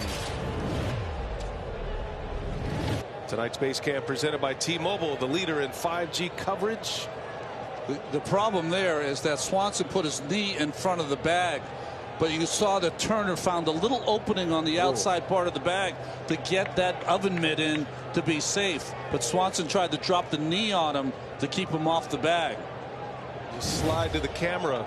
It's impressive strength by Turner to be able to hold that bag with that protective mitt on. Runner at second base now, and d'Arnaud blocks it. That ensures that maybe next time Turner goes in, it could be a spikes first slide. Well, and this is where it's interesting. Seager 327. As you can see, that's pretty impressive company. How cool is that? Wow. Jackie Robinson says Dodger history. When you can run, you can run. Yes. Robinson's 3rd year in the league. 49. 3 balls and a strike. And Seager ate him up. Fouls it away. Breaking ball 3-1 against Seager there. First base open. They're going to still be careful with him just because Justin Turner has gotten off to a slow start. Seager 327 career runners in scoring position. As you said, Turner 2 for 26 this postseason. Ronnie, you think that was a hanging slider or a design slider inside? I think that was a hanging slider. That was not designed with the first base open. He wants him to swing at something off the plate. See what he does here. 3-2 the count. Runner at second base. 2-2 game in the 5th. And a called strike 3. Max Fried delivers a sinking fastball right at the bottom of the zone. Seager retired. Dodgers strand a runner at second base. There was a double play in the inning as well. And Fried a pump of the fist. 2-2 game. Braves coming up.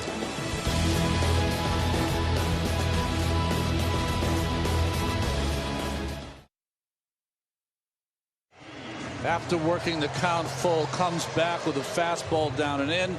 We thought, and maybe Seager thought, that it was going to be a breaking pitch. Dave Roberts thought the ball was down, but what a pitch by Fried. And he put it in the one spot you're not going to pull the trigger. First man up, Travis d'Arnaud, deep to left field. Did he get it? It is caught. Pollock just in front of the wall. Missed it by a click on the bat. d'Arnaud, a long, loud out on the first pitch of the 5th inning.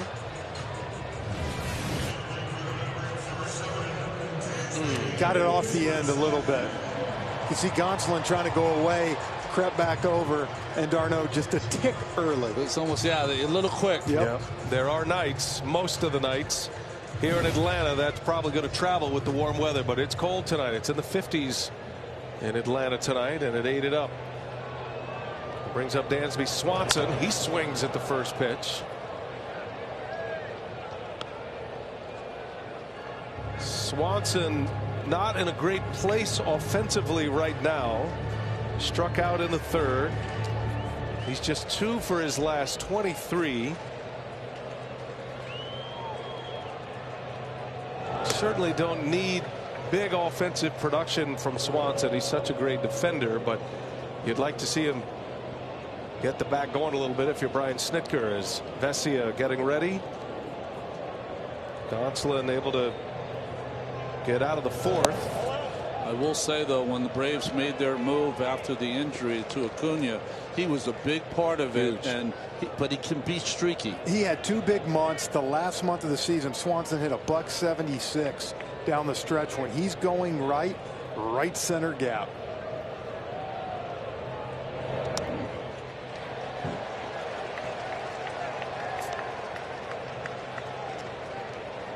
You see Taylor shading that gap a little bit. Outfielders very deep for the Dodgers, trying to cut off any extra base hits. Gonsolin came on with 2 outs last inning, gave up a homer to Riley, then a hit to Peterson. He's recorded the last 2 outs, and he deals a strike to Swanson. 3-2 now. Max Fried on deck. Start to get into the run of lefties. You saw Alex Vesia down there.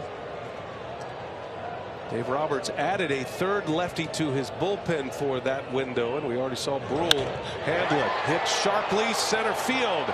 Taylor is back, and he makes the play for the out. Steady center fielder Chris Taylor. 2 men are out in the 5th inning. Some hard hit balls, though. Let's take a look, guys, at today's odds powered by DraftKings Sportsbook. Who will score the next run? I mean, that's as simple of a decision as it gets. Braves or Dodgers? Play along with us. I'm so happy you make it very easy for everyone. I mean, the yes/no questions. Jump on in. Here's Fried now, and Gonsolin will stay. Interesting with Bickford out there. Dave Roberts went and brought in Justin Brule to face Max Fried. He's letting Gonsolin face Fried here. We saw Mark Pryor on the phone down to Josh Bard, the bullpen coach. Those 2 guys are going to have more conversations today through that phone than they do in a week. Well, and Dave Roberts going to have some decisions coming up here. It's 2 balls this inning that have been loud outs. Ooh. And you got the top of the Braves lineup coming up. Here's a 1-1. Fried takes a strike. But Ronnie, if you pull Gonsolin after this inning, you are truly relying on the bullpen tonight. Not even a bulk pitcher. Everything that happens tonight also has a thought about who's pitching tomorrow, Ron, for the Dodgers, and that's Max Scherzer. But with Max Scherzer, you're expecting the kind of outing he gave you in Game 3, despite the loss. 7 innings, 11 strikeouts. Gonsolin deals a 2-2, and Fried strikes out, and a 3-up, 3-down inning for Tony Gonsolin. Here we go to the 6th. We got a good one tonight. Game 1 of the NLCS. Will Smith, who put the Dodgers ahead in the 4th. He's due up 2nd.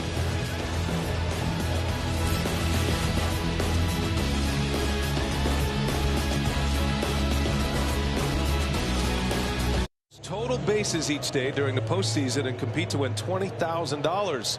Enter MLB Base Chase, presented by Michelob Ultra. MLB.com/base chase. You can see official rules for details. 6th inning here. Game 1 of the NLCS 2-2 ball game. Max Fried opens up with strike 1 on Justin Turner. Turner is 0 for 2. And it's quickly 0-2. You know, when you are in this kind of stretch, it seems like in this postseason, Justin Turner's been 0-2 every single time up. And every other postseason, I swear you watch it, he's 2-0, 3-1 in a great hitter's count. Well, Dave Roberts talked about him with reverence and said, listen, in Justin, we trust in the postseason. He's going to have his moment. Almost exactly what he said about Chris Taylor, who hit the walk-off homer in the wild card game, and Cody Bellinger, who delivered the game-winning hit in Game 5 of the NLDS against San Francisco. 1-2 the count. Fried delivers, bouncing ball that is going to sneak through a base hit. Justin Turner finds a hole. The shift was on, and Turner is aboard to start this 6th inning. Noticeably absent from the Dodger roster is one of their best power hitters and best hitters overall in Max Muncy. And Lauren, that dislocated elbow, it does not appear that he's going to have a chance to return. Certainly not in the NLCS. Yeah, we were told yesterday, Brian, there was a very small chance he would play in this series, but you can see it. Elbow still immobilized, no baseball activities. In fact, Dave Roberts said yesterday there's still no plans to even have him try and hold a bat in the coming days. I will tell you, you see him, he's the most attentive of anyone in that dugout, eyes peeled to every pitch, not being out there killing him. Smith lines one to left field, going to be caught by Rosario. And just back to Lauren's report there, Frenchie, Muncy is such a centerpiece of the offense. They have a lineup full of great hitters. That injury occurred on the last day of the regular season against Milwaukee in a collision with Jace Peterson at first base. And a huge miss. I mean, he's the best hitter in that lineup. He's the glue, the 2-3 hole hitter for Dave Roberts. And you talk about just missing him tonight. 5 for 11 off Fried in his career with 2 home runs. And that's what Muncy does. Kind of like Freddie Freeman on the Braves side. They hit lefties, they hit righties. It doesn't matter. Albert Pujols getting his 2nd consecutive start at first base. Beg your pardon, 2nd start in the postseason at first base. And he takes a strike. Pujols gets the starts against left-handed starting pitchers. We have seen Billy McKinney play first. He was not on the NLCS roster. Cody Bellinger is the first baseman against right-handed starters. Matt Beatty is also on the roster. He's made some starts against right-handed starters. That's going to skip away from d'Arnaud, and on his way to second base goes Turner. Well, that'll be a wild pitch. And Turner now in scoring position for the great Albert Pujols. Well, tried to backhand that ball, catching with that one knee down, not able to turn the glove over and get to his knees to block that pitch, and it cost d'Arnaud and the Braves. You know, when Albert Pujols is put into this lineup, Brian, you know, you tend to think that they're just putting him in there because of reputation. It's not. In the Dodger uniform against left-handed pitching, he had 10 home runs. He really did an outstanding job coming over there, hitting lefties. And you think of all the great moments, guys.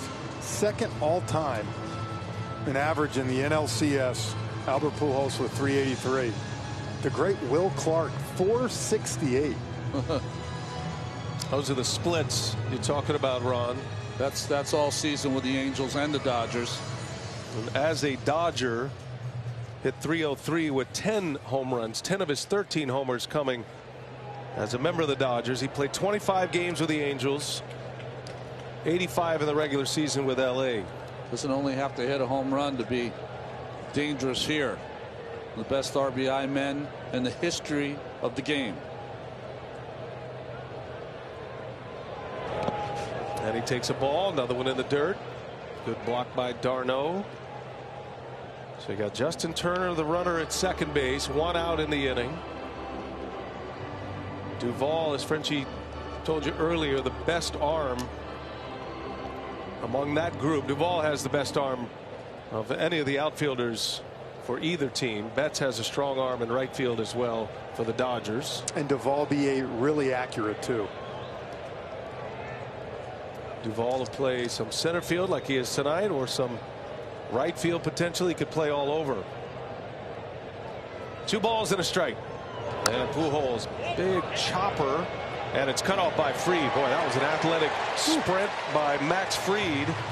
Pujols does not run well, but if that gets by Fried, that's going to be a very interesting play, and I'm not sure the Braves have a play. No, and I think that's exactly why Fried went ahead and took this ball. You see Freddie Freeman, if he's here, Fried's got to go, and it's kind of a weird toss. That is practiced with PFP, pitchers fielding practice, in spring training 7 months ago. It's the in-between play, but there's no in-between for the speed of Fried. So 2-men are out. Runner at third now as Pujols advances Justin Turner, and that brings up A.J. Pollock. He has been aggressive on the first pitch all night as well. His double came on the first pitch in the second, and a swing and a miss on the first offering in the fourth, and Fried ended up striking him out. 2-2 game, 6th inning, and Pollock takes a strike. There's so many good hitters in this Dodgers lineup, but Pollock, the second half, huge second half, hit .324 with a .937 OPS. And if it wasn't for nursing the hamstring in the second half, he would put up even bigger numbers. That was a right hamstring injury. Dave Roberts put the governor on Pollock, told him not to run it out. Be careful in the outfield. He did. They needed his bat in the lineup. He's had a terrific year at the plate, A.J. Pollock. Fried deals, and Pollock, a line shot, caught by Albies. Inning over. Albies this time on the right side of the bag. Put the vertical on him. Puts it away, and we remain tied at 2.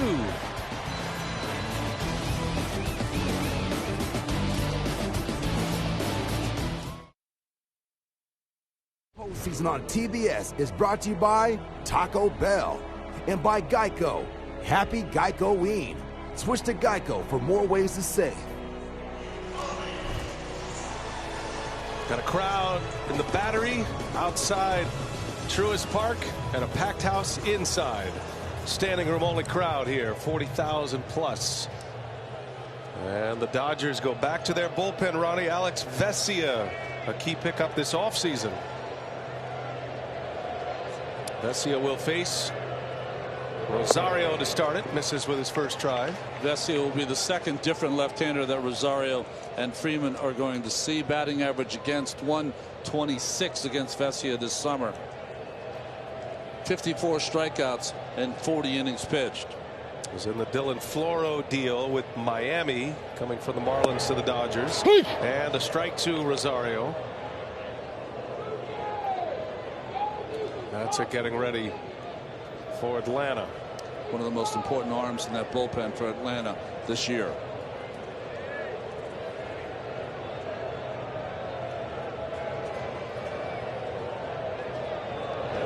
Rosario hits it sharply to left. Pollock right there to make the play for the out. One away.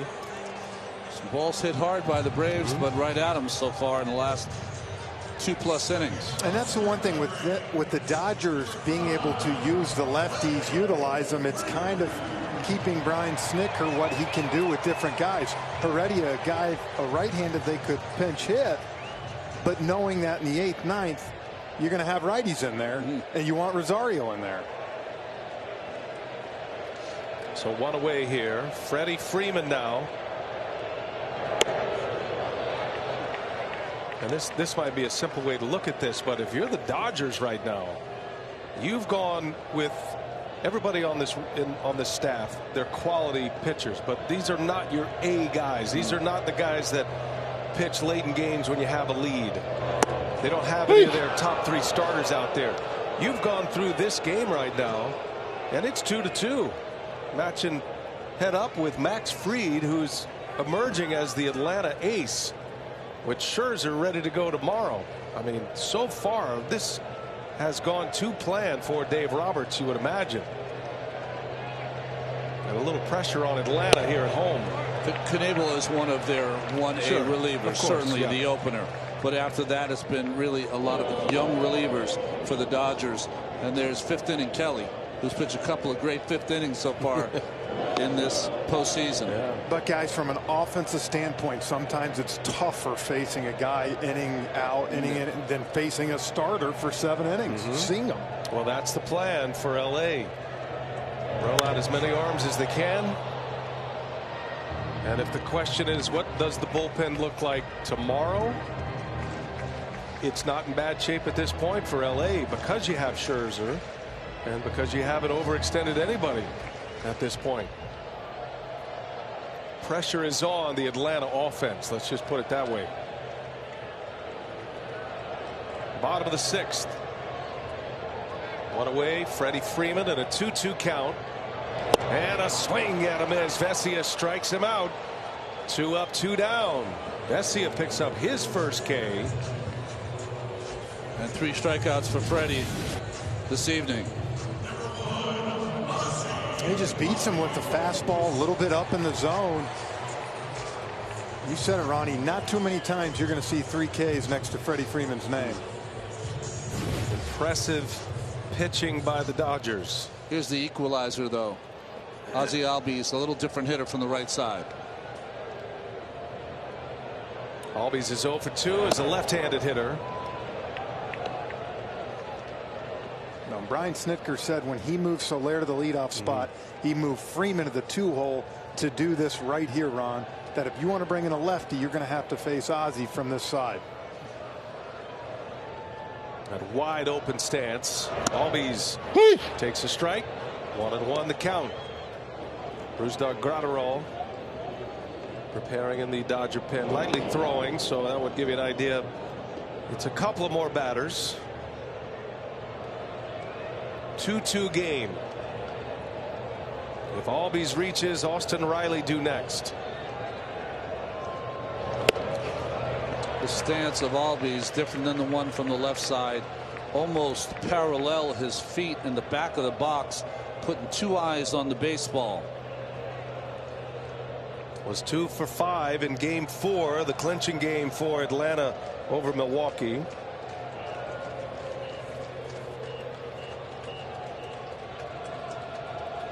And the 2-1, Albies little half swing, got to hurry, and no chance. Albies will reach. Infield hit.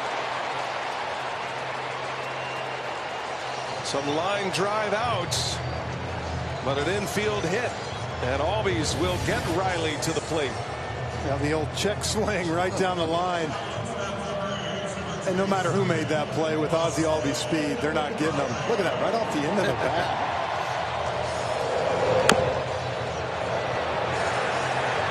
Flying. No chance.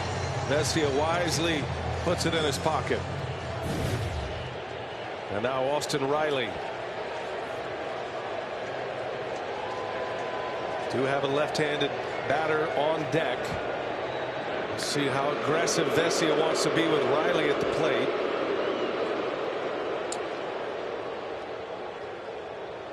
Riley launched a game-tying home run in the 4th inning. No doubter.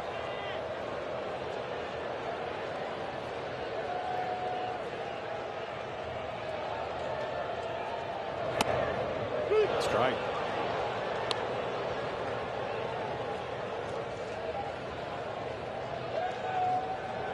You'd have to doubt here that Albies will be running. You got one of your best power hitters up with a chance to give you a 2-run lead.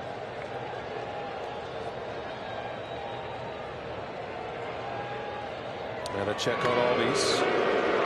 This is the 2nd time this postseason that Austin Riley has homered in a Max Fried start. Hit a 2-run home run. While Brandon Woodruff in Milwaukee, that was game 2 of the division series, was 2 for 4 that day. Played in 160 games this year. It's one thing about the Freddie Freeman factor, who plays just about every day as well. It has rubbed off on these young talented players like Swanson and Riley and Albies.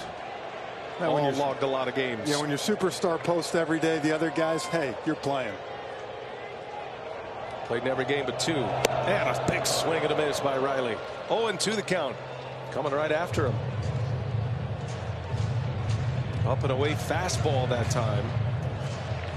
See Bob Guerin, the bench coach. Those are the signals for the catcher, Smith. The throwovers, the step-offs, the holds and whatnot.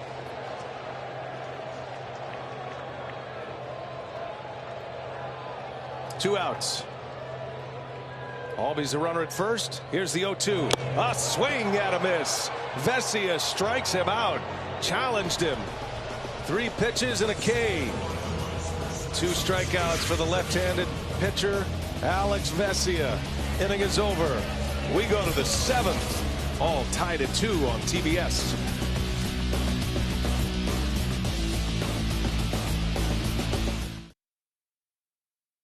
Freed is done. Brian Snitker pulls the plug on a starter. 81 pitches, 6 innings, 2 runs he gives up, no walks, and 5 Ks. And so Snitker, in the same kind of rhythm as we saw in the division series, Ron, he takes the starter out. And now Tyler Matzik is on out of the bullpen. Yeah, took Freed out after 81 pitches, the same amount of pitches he threw in game 2 against Milwaukee in the division series. Chris Taylor will lead off for LA. 2-2 game. First ball swinging, fouls it away. For Max Fried, the 8 hits allowed, the most since a July 10th game against Miami. But minimized the damage. Gave up an RBI single to Chris Taylor in the 2nd. That came on a 2-out 2-strike pitch. And then a home run to lead off the 4th by Will Smith.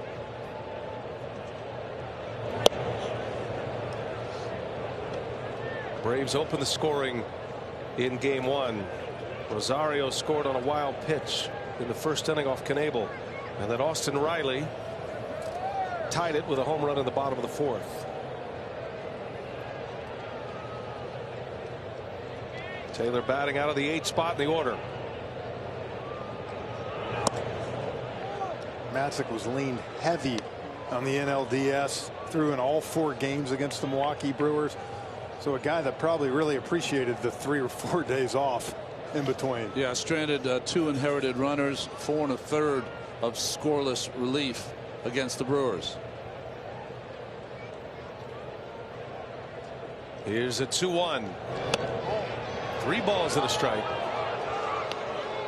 We saw Austin Barnes on deck.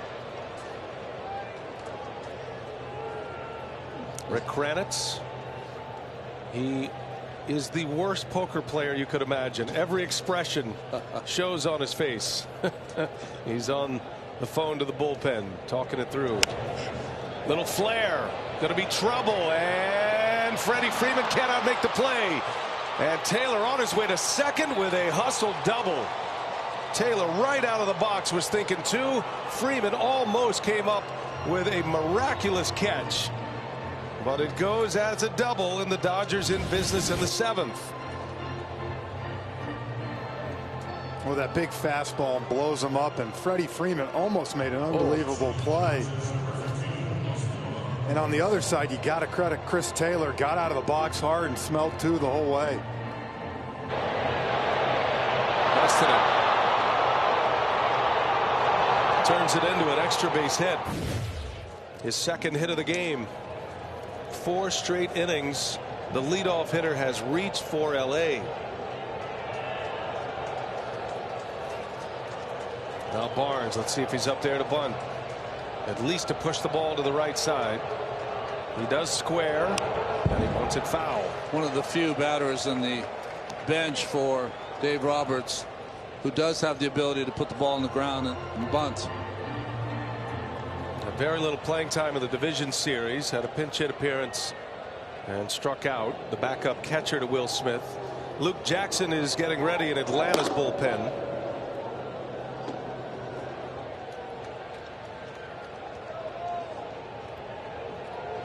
Dodgers with 9 hits now after the Taylor double. He's got 2 of them. See what Barnes does. Corner infielders creep in. Shows bunt. Third base side. Riley's only play is first.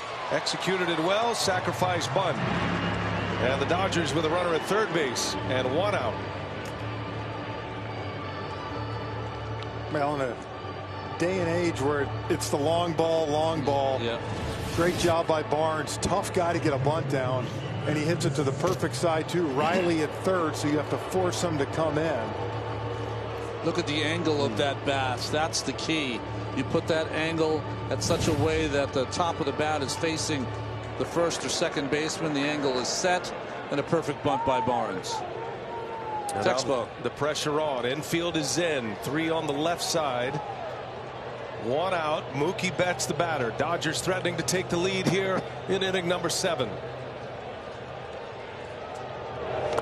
In the dirt. Darno has been good back there tonight.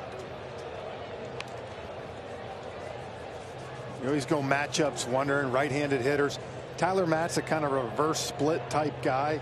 Righties are hitting a .141 against him this year compared to .239 for left-handed hitters. Betts smoked one last time up for a 4-3 double play. He's been good with runners in scoring position this postseason. He's 3 for 8. The 1-0, and Betts takes a strike. Well, he reached back a little bit on that one, Ron. We've seen 95, 96. That one 98. Tyler Matzek in a tough spot here.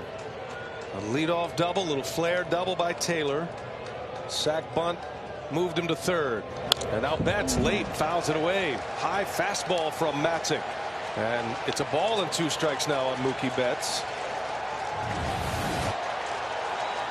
That's just high heat, but it's tough when you're throwing 97 and that ball's live and moving. You can see Betts just a little bit late, and that's a little bit from the respect of Matzek's slider also. Big pitch. Big moment in the game right here. 2-2 game, 7th inning. Taylor with good speed at third base. And Betts in the air. He popped it up. Foul territory. Freeman with room. 2 outs.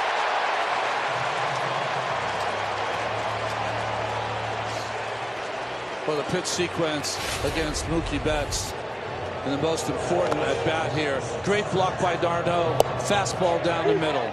Then he raises and elevates the fastball twice. This one fouled back. This one fouled into the glove of Freeman. Burned him.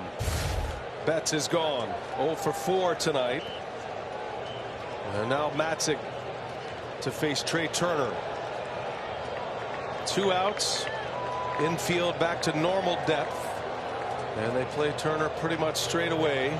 Turner with 2 hits tonight. 2 for 3. On the first pitch, he cuts and misses. 98-mile-an-hour gas from Matzek. Well, and this is where you're seeing those reverse splits come in. Majority of the time, you're putting Trey Turner on first base to pitch to Corey Seager. Yeah, Brian Snitker. Exhale.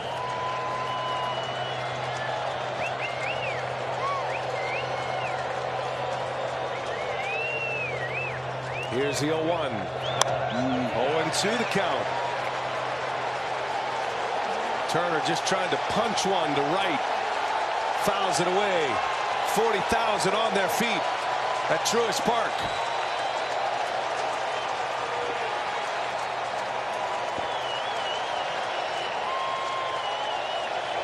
Hitters are 2 for 34 and 2 out runners in scoring position against Matzek this season. Go ahead and run at third base. The 0-2. Oh man, Darno. That was some play back there.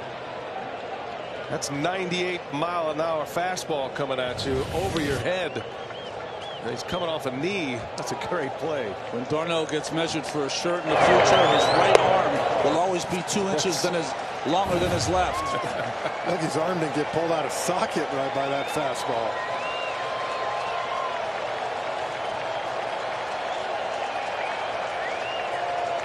Big pitch. 1 ball, 2 strikes on Turner.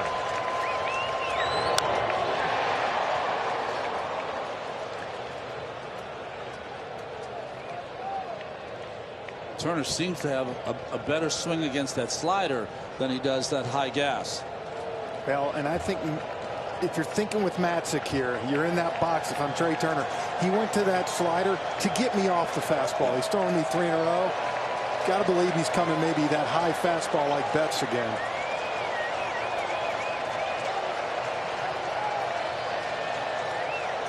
Do it again. Another 1-2. Matzik deals. A swing and a miss. He struck him out.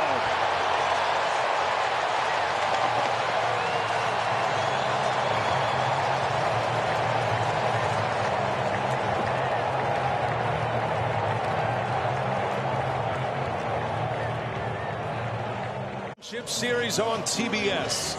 It's presented by Loan Depot. Will Smith, his 3rd postseason home run this year. That put the Dodgers ahead, and then Austin Riley ties it the very next frame.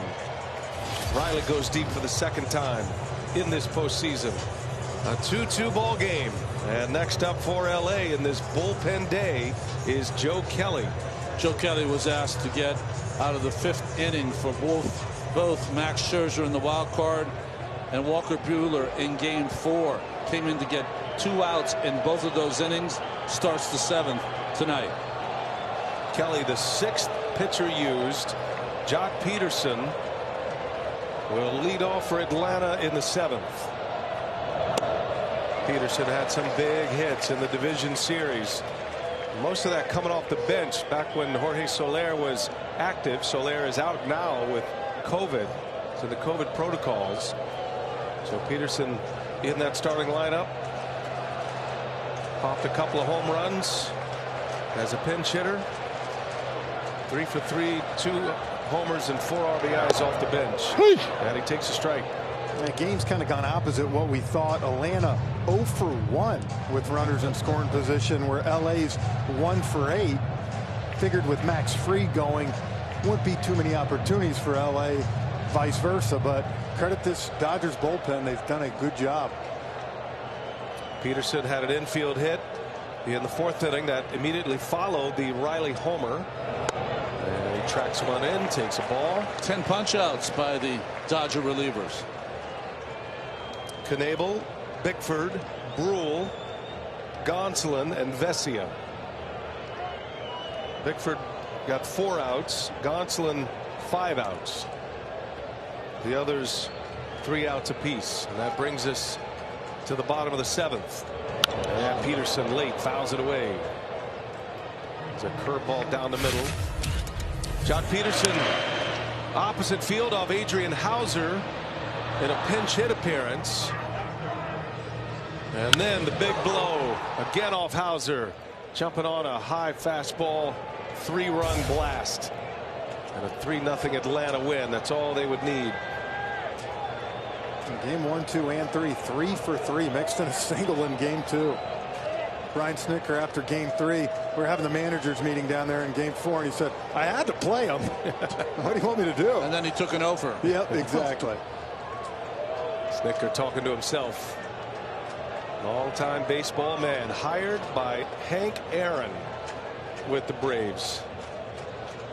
The late Hank Aaron, whose number is prominently displayed in center field as Peterson strikes out. Joe Kelly with the changeup picks up the K. And 1 away here in the 7th inning.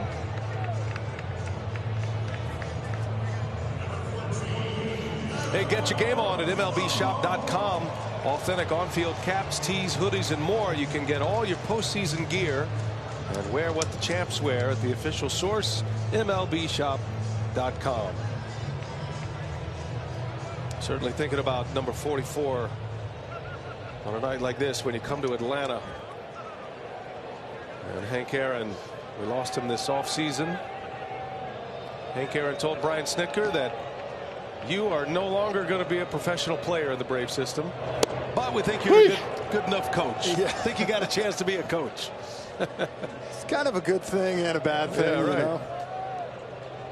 Take one job away, give another one. It's a bad thing that's turned into a great thing. Exactly. Yeah. For the manager of the year. Oh, interesting there. Kelly just kind of went straight to the leg kick without a pause. Jansen is preparing for the 8th potentially, maybe here in the 7th. We'll see a couple of different looks from Joe Kelly. He'll give you a quick pitch every once in a while. Good breaking ball, change up, and throws 97 miles an hour. Adam Duvall with 1 out. And Duvall hits it sharply. Got a man right there. Trey Turner makes the play for out number 2. It's twice Turner has been there for Duvall, who was 0 for 3 tonight. Joe Kelly retiring his first 2 batters. Gosh, give both these teams credit. Defensively seem to be in the right place at the right time almost the whole time tonight. Duvall does a good job of going back up the middle, but Trey Turner right behind second base. Whoever's doing the math or the algorithms is getting it right tonight. Sometimes those spray charts vary a little bit in the postseason. You know, hitters start to take a different approach at the plate. We've seen a lot of organizations soften their shifts in the postseason. It's worked out well for both teams tonight. Darno takes a strike. Darno just missed one in his last at bat. Long, loud out to deep left, sent Pollock back to the wall.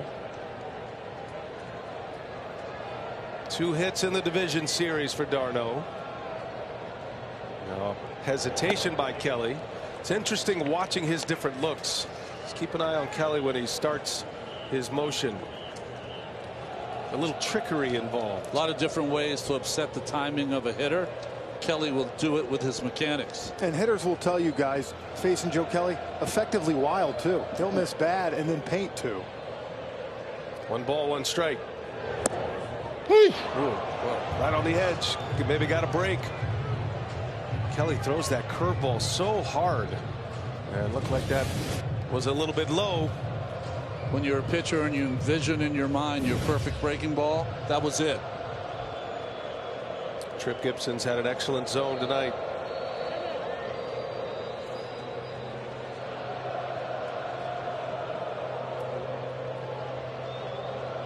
One and 2 the count.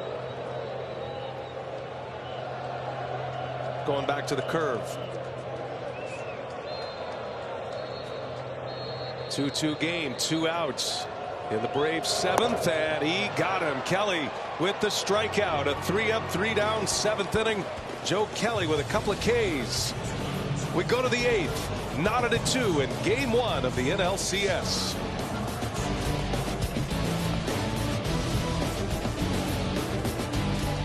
Summary as we head to inning number 8. 7 in the books in game 1 of this National League Championship Series. And we are tied at 2, and it's been that way since the 4th inning. Will Smith and Austin Riley with solo homers in the 4th. Max Fried went 6 innings, just 81 pitches.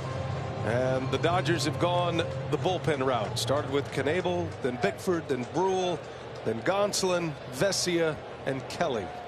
Steady diet. And now Luke Jackson on the mound at first ball, swinging Corey Seager for the 4th time tonight. As you check the numbers on Luke Jackson, Ronnie. Had an outstanding year this year. Like Matzik, the pitcher before him, scoreless relief against Milwaukee, 3 1/3 innings. 0-2 the count on Seager. Well, we have had some great games in the National League postseason this year. Low scoring, well pitched. Dodgers and Giants went the max 5. Pitchers have dominated for the most part. 0-2 the count. Count stays that way. Well, B, if you think about it, the final 4 teams in the National League, all of them, one thing in common: dominant pitching. Great pitching staffs.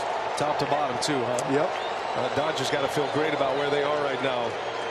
going into this game 1 after a thrilling 5-game division series victory just 2 days ago, wrapping up that DS, flying across country. And they're right here. Little half swing. Checked his swing. Mark Carlson, the third base umpire, palms down. Try to go after that high fastball. Checked his swing, in my opinion.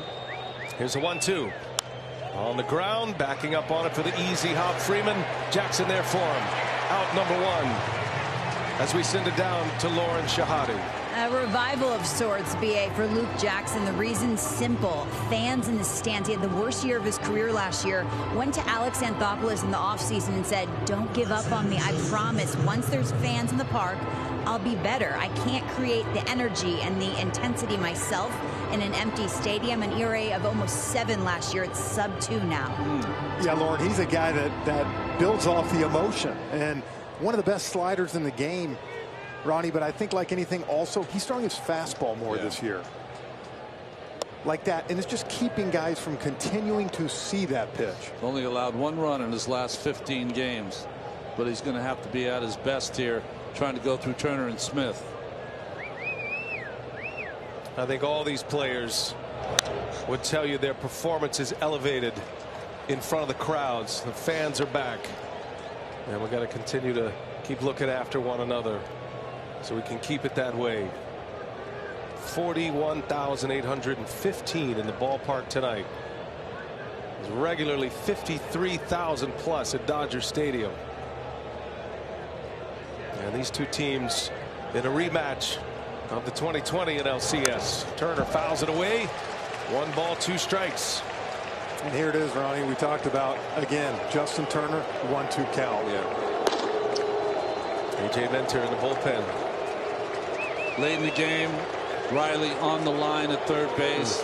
All the outfielders as deep as they can play. Braves want to stay as left-handed as they can. Fried, Matic, Minter. You got Will Smith, the Braves closer, the lefty, and Turner strikes out. Darno will secure it at first. 2 up, 2 down. Luke Jackson with a nasty slider, and Justin Turner is gone. Just breaks that pitch off, bounces it right behind the plate. He's got a couple of breaking balls. Ones he throws for a strike, and that one to put hitters away. 12-6. Here's Will Smith now. Kenley Jansen, interesting. The Dodger closer. He's getting ready for the bottom of the 8th. And you got a run of left-handed batters. That appears to be Dave Roberts' window for Jansen. Smith in the air to center, got jammed a little. Routine fly ball. 3 up, 3 down for Luke Jackson.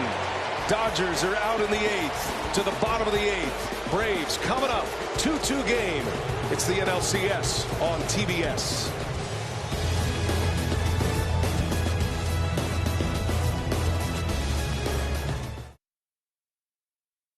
Tonight's base camp presented by T-Mobile, the leader in 5G coverage. Take it down on the field. What a game tonight. What a way to open up this best-of-7 series. A rematch. Dodgers Braves, and in a 2-2 game in the 8th inning, it is the Dodger closer Kenley Jansen on to work. Similar scenario to game 5 on Thursday night when he pitched the 8th inning, struck out a couple his last 24 games.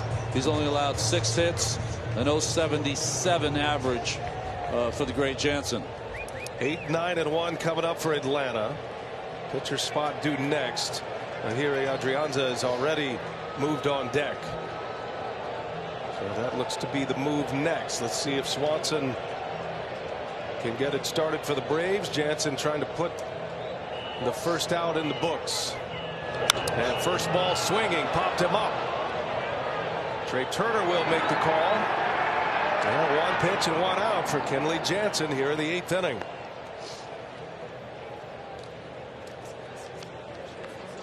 Dodgers bullpen been a steady diet tonight. Started with Knebel, win an inning. Bickford, an inning and a third, 3 Ks. Brule, win an inning. And then down to Gonsolin, Vesia, Joe Kelly. And now Jansen. We got Gratterall, Trinan, and Phillips remaining. Phillips just on the roster. Didn't make the division roster. Made the NLCS. Feels like the extra innings guy maybe in this scenario. Shift is on for Adrianza. Shows bunt and takes a ball. And Brian Snitker is sending his best bullet up now in Adrianza. 250 this year as a pinch hitter. 3 of those 5 home runs, pinch hit home runs. It was Pablo Sandoval who did all the heavy lifting as a pinch hitter in the first month, but no longer on the ball club. Adrianza's.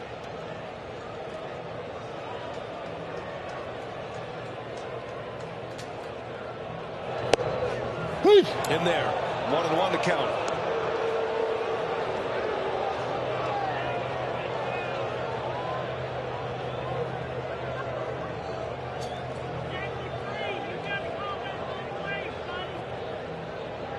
Pinch hitting numbers are excellent.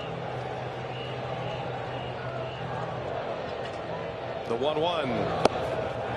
A strike. Well, Jansen right down the middle with that sinker. That's one of his new pitches.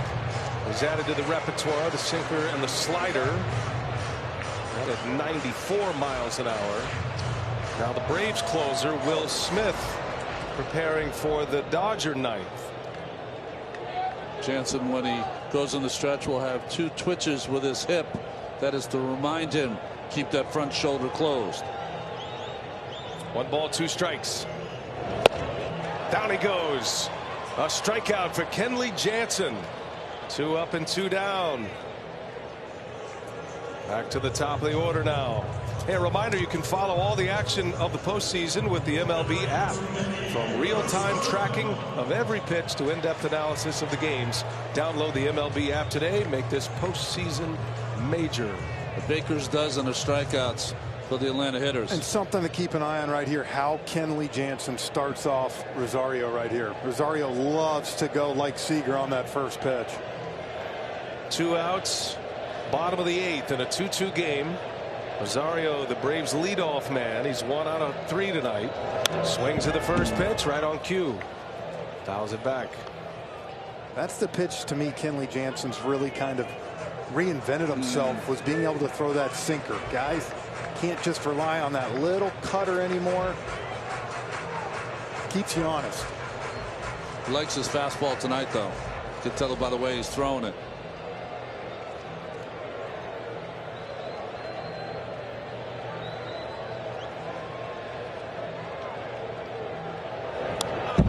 Ate him up. Jansen coming back with the cut fastball, and Rosario couldn't check it. He fouls it away, and it's no balls and 2 strikes. Ball just hones in on you like a magnet. And you forget sometimes how big Kenley Jansen is out there, and when he's pitching to you guys, it feels like he's releasing the ball from 35 feet.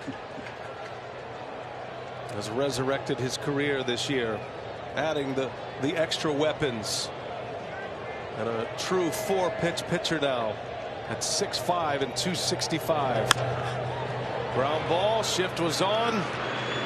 Turner makes a play for the out in a 3-up 3-down inning for Kenley Jansen. He holds serve in the 8th. We go to the 9th. We're still tied at 2.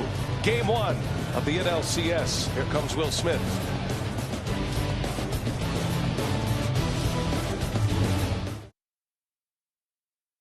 National League Championship Series on TBS is presented by Loan Depot.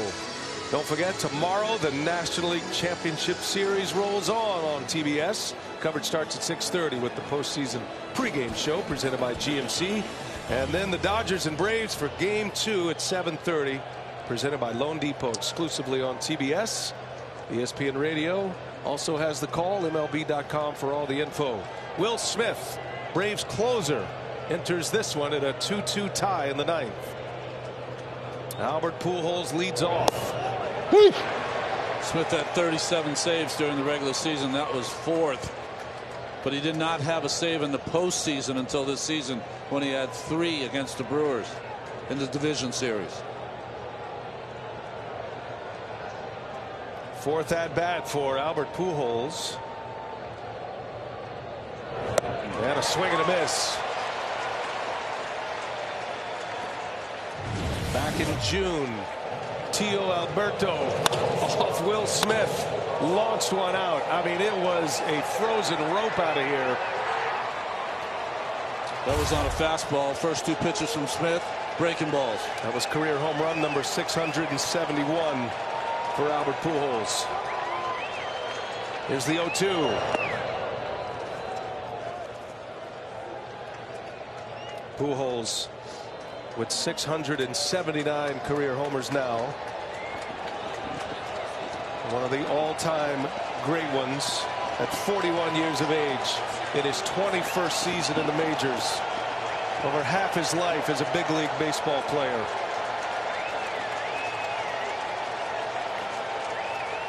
One and two the count. 2-2 game, ninth inning. Smith deals. Pujols takes. Good take there. It's the same pitch he swung at when he was 0-1. 19 postseason home runs for the machine. It might have a little bit of depreciation on it, but he can still hit left-handed pitching.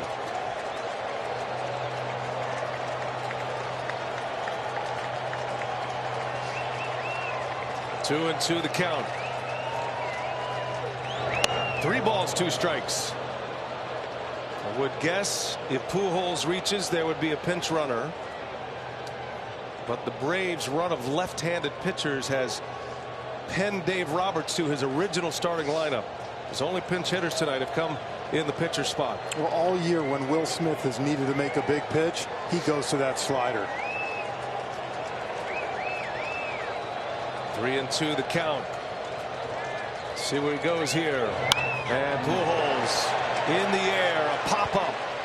Went with a fastball, and Albies makes a play for the out. Boy, Jock Peterson came storming in there. I'm sure there were footsteps heard. But Albies calmly makes the play, and a big bat retired for Will Smith. Well, that's where the shift's so tough. Albies is playing left of the bag and had to go pretty good ways to get this. As you said, Jock's coming sprinting in knowing. But Albies calls him off and makes the catch. These big crowds, you have to call over and over and over. You can't stop. One away. Here's A.J. Pollock. First pitch swinger himself. And he cuts and misses at the first one. Nice slider by Smith. 1 out of 7 in his career. The one hit, a homer. You got the Dodgers Will Smith. You got the Braves Will Smith. Blake Trinan in the bullpen. He'll have the Atlanta ninth. That'll be Freeman, Albies, Riley.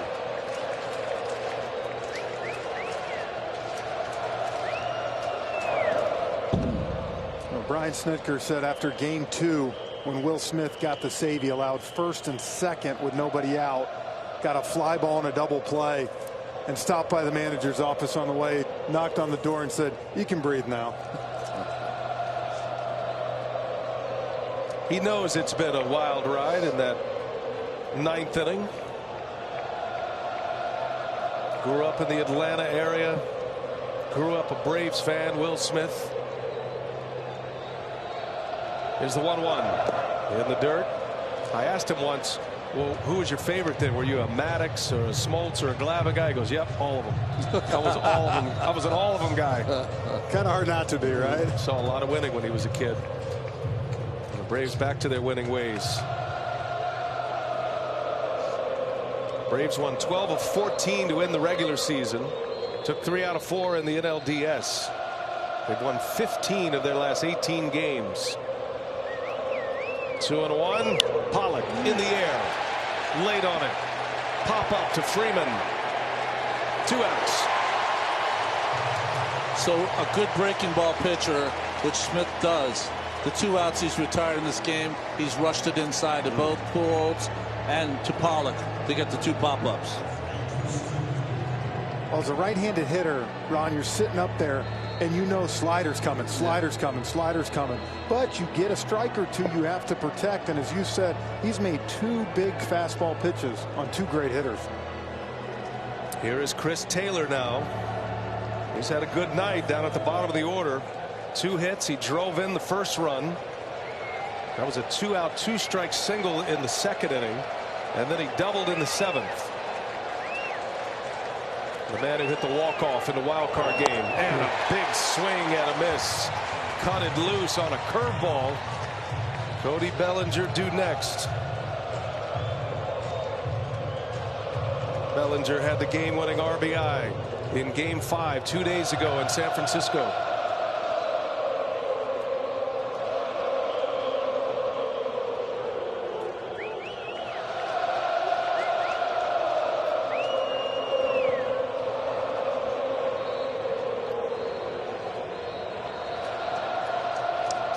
It's a 7-game series, but you feel like the Braves have to have this game, considering the type of pitching they are going to face. Starting pitching in Scherzer and Buehler and Urias. And we continue to talk about they've been at home, well rested. Dodgers win late on the West Coast, fly all the way to Atlanta yesterday.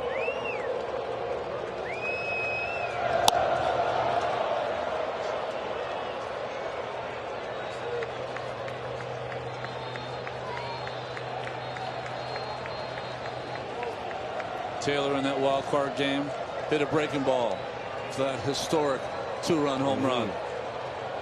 Off Alex Reyes, a slider. 2 balls and a strike. Schmidt deals, and that one's up and away. 3 balls, 1 strike now on Taylor. Kenley Jansen spot in the order due next. Bellinger you already saw. And if I'm Will Smith right there out on the mound right now, first base is somewhat open right now. I hate to say it before you just give them something to hit 3-1 with the lefty Bellinger on deck. Big pitch here. Taylor trying to do some damage in the 9th. 3-1. And he takes ball 4. A 2-out walk. The go-ahead run is on now. And here comes Cody Bellinger for Los Angeles. Another good game for Taylor. A couple of hits and a walk. Rick Kranitz agonizing, the Braves pitching coach. First walk of the game. 2-out walk. Taylor's been on 3 times. He is a threat to steal. And here's Bellinger. Smith's got an average move. Brian to first. Taylor already has a stolen base tonight.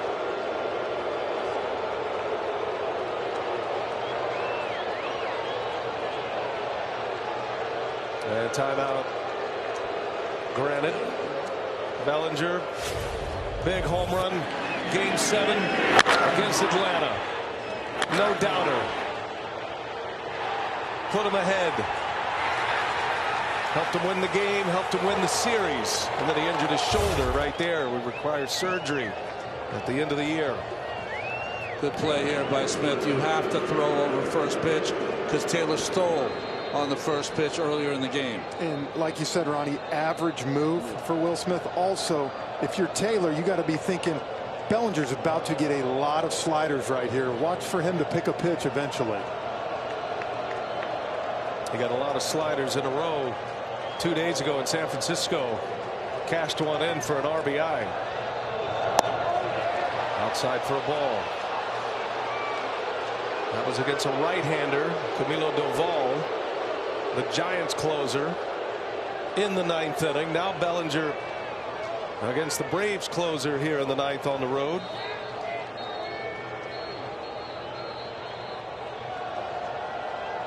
Bellinger has spent the last month choking up, shortening up on his stroke.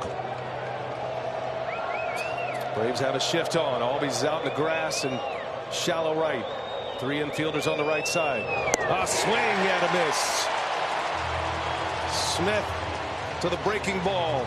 Bellinger out in front. One of the best ones he's thrown in this inning. And if he can spot 2 more like that, there's a good chance you get the strikeout. Now, what you saw the other night when he got the big hit, the mistake hanger. Bellinger's 1 for 9 against Will Smith. That's a slider. And Smith throws to first. Nice knockdown over there by Freddie Freeman. Step off, quick move from Smith. Taylor very fast. Braves outfield is very deep, trying to cut off an extra base hit.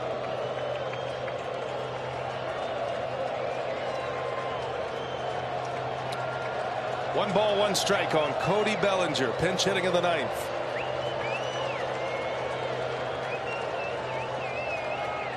Here he comes, and a swing and a base hit into right. Taylor turns, heads to third. Now he stops. Now he's in a rundown. Throw to third. Riley will chase him. Taylor on his way back. And now it's Swanson. And the inning is over. Taylor was going. But then he stopped. And the inning ends between second and third. The indecision of Chris Taylor cost him a looping liner. Peterson charged it hard. And the Braves are able to get out of the inning on the rundown between second and third. Smith puts up a 0. And we are headed to the bottom of the 9th inning in a 2-2 game.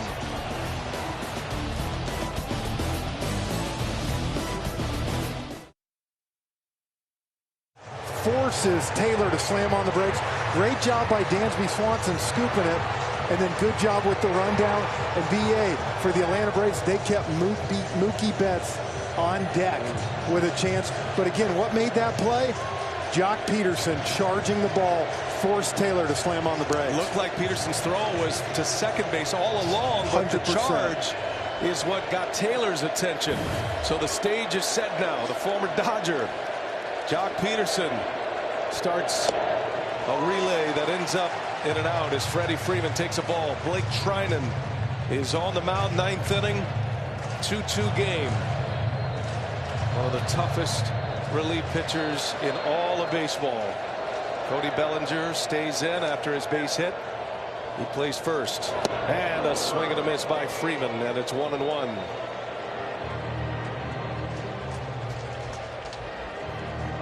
Freddie Freeman had a game-winning homer in the 8th inning. It was not a walk-off, but a final at-bat victory for Atlanta in Game 4 last Tuesday. And a swing and a miss. 1-2 the count. I think the huge thing, guys, too, is you left Mookie Betts on deck. You had him coming up against Will Smith, which is a good matchup for Mookie Betts. Base running mistake by Taylor, normally as sure on the bases as you can get. Trinan deals, and a swing and a miss. Just carved him up. Blake Trinan, nasty slider, and a strikeout to start the inning. One away in the 9th. TBS Total Motion presented by Progressive. Ball almost hit the back knee of Freddie Freeman. Nasty pitch from Trinan. 14 strikeouts now for Braves hitters. First time in Freddie Freeman's career he has struck out 4 times in a game in the postseason. Here's Ozzie Albies. One away, 9th inning. Albies in the air, shallow, center field. It is going to fall, base hit. Ozzie Albies with a little flare to center field. And the Braves have the winning run on. And the speedy Ozzie Albies. Dodgers outfielders, Frenchie, so deep. You don't want to get beat. This ball is in the air a long time. Outfielders playing deep, though, Frenchie. Yeah. And landed right between Seager and Taylor. Albies is 2 for 4. Austin Riley. You hear MVP chants. Had an MVP caliber season for the Atlanta Braves. Close play at first. Well, Trinan Nice move to first base. You don't see many late game relievers with quick moves to first base. T-Mobile base cam. When the Braves were playing their best this summer, it seemed nightly that Austin Riley came up with a big hit. These two have a history, Trinan and Austin Riley. And Ozzie Albies, the right guy for the Braves to have on first base. 20 stolen bases this year. And kind of like Will Smith was doing last inning to Chris Taylor. See Trinan doing that to Ozzie Albies. Albies leaning. Takes off. Throw to second. Stolen base. What a jump. A four-stepper. No chance for Will Smith. And now the Braves have the winning run at second base. In a game that's consumed with stolen base percentage, one of the hardest things you can do is when everyone in the ballpark knows you're going to steal a base and you get it done. The opposing manager, Dave Roberts, knows that. He got a beautiful jump. Will Smith never had a chance. One of the most famous stolen bases. 2004 Red Sox in the ALCS against the Yankees. Down 3-0. That was game 4. Then they came back and won that series. He knows. Albies with a big one. 2-2 game, bottom of the 9th. Riley line drive, that is down! A base hit! Here comes Albies, and the Atlanta Braves win game 1!